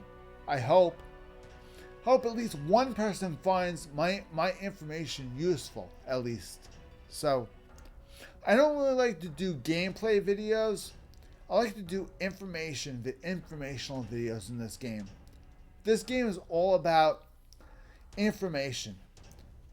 And what information can you give the person that might give them, what information can you give somebody that if somebody's stuck with a mech and they don't know what to do with it, what information can you give them to help them with their problem? That's my idea. I try to find a mech and I try to find the best variants I can and show them to you and show them how I set those mechs up and how I think that's easier for me. I'm not saying it's easier for you, I'm saying it's easier for me. So if you want to try that, you're more than welcome to try that. I'm not saying that anything I set up is gold and it's absolutely the best and it's a bomb, it's a shit, it's gonna kill everything.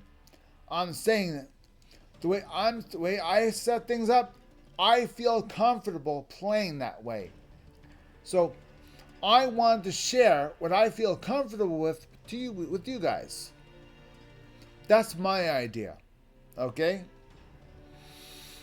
I personally like having long-range missiles on my mechs. For the reason why is because I like being a support. I like being a support mech. Being a support mech, everybody needs a support system. Everybody in this game loves to kill things. Nobody loves to support you while you're killing things. So I decided I'm going to be a support system. I'm going to support the front lines if he kills me.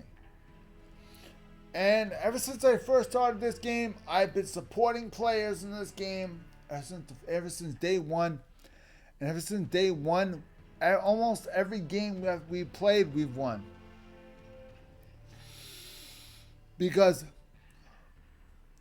every army has to have your front lines your support, and your artillery in rear.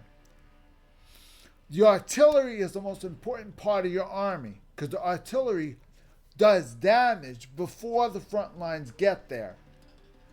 Whatever damage I can do from the rear of the battlefield before the front lines get there, that's one less problem they have to worry about when they get there.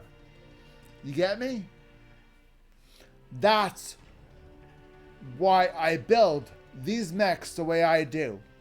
These mechs are meant to do damage to the enemies in the front lines before the front lines even get there. It's my job to support the front linemen as they're approaching the front lines. It's my job to help assist them in keeping them alive. As best as I possibly can, of course. Anyway, please please subscribe to this channel. Please share the videos if you enjoy them. If you think others will enjoy the videos, please share my videos if all possible. And please watch my playlists. When this video is over, I'm going to have playlist. I'm going to have in this direction, I'm going to have a playlist screen. I'm going to have my subscription button here. And I'm going to have my playlist from MECHWARRIOR Online right here. And my most recent video right there. So don't forget, I have a playlist with only MECHWARRIOR Online. So make sure you check out that playlist. I've done a lot of videos so far. A lot. I've done only gameplay videos. I haven't done just instructional videos like this one. I've done actual gameplay videos. In the beginning, that was my idea. I was just going to play gameplay videos, but I decided, you know what? I have hundreds and hundreds of hours logged into this game of just knowledge. May as well share it with all you guys. I mean, I did the beta testing. I was part of the second beta testing team. So I mean, I have a lot of knowledge. I don't have a lot of knowledge in this game because I was part of the second beta test. I was part of the beta test when they redid the game, when they took it back to the score, when they took the game back to the drawing board. The game was failing, and they took it back to the drawing board. So it was up to us to go back to the drawing board and decide, why is this game failing? Why is it not doing well? So it was our job to determine how to make it better. So we did that. The game has been, oh God, I forgot how long. What is this, 15, 16 years? Game has to be that long. This game's been around for a very long time, guys. And it's still going. There's still hundreds of thousands of people that play this game. And they have only two servers. And they have so many people jammed at only two servers. There's no wait time for a game. Just click it and play. That's it. They have 0 bots in this game. Nothing. I told them. No bots. Less servers. More players. No robots. None whatsoever. And you're going to get players up the wazoo. Sure enough, they removed all bots. Reduced the servers. And the game has been steady ever since. Every time you push this button, you get a game within at least 1 minute. See the servers? They have 3 servers. Oceanic, North American, and European. That's it. They tell you the status. They tell you the status and the percentage of mechs playing, percentage of people playing those mechs. The lower the percentage, the more likely, quicker you are to get a game playing that mech. So if you're playing an assault mech, you have a 25% chance of connecting. You have a 23% wait time. If you're playing a light mech, you have a 17% wait time. Light mechs are not as popular in this game because they're not big. They don't have a lot of weapons. They can't kill a lot of people. Plus, people don't know how to play them. I don't like playing light mechs. Only light mech I enjoy playing is the urban mech. I enjoy playing that. That's the only light mech I enjoy playing. I have other light mechs. I don't like playing them. Anyway, please like and subscribe to the channel. I would humbly appreciate it. Please share my videos. Please tell your friends and family, everybody you know of, about my channel and about my videos for this game.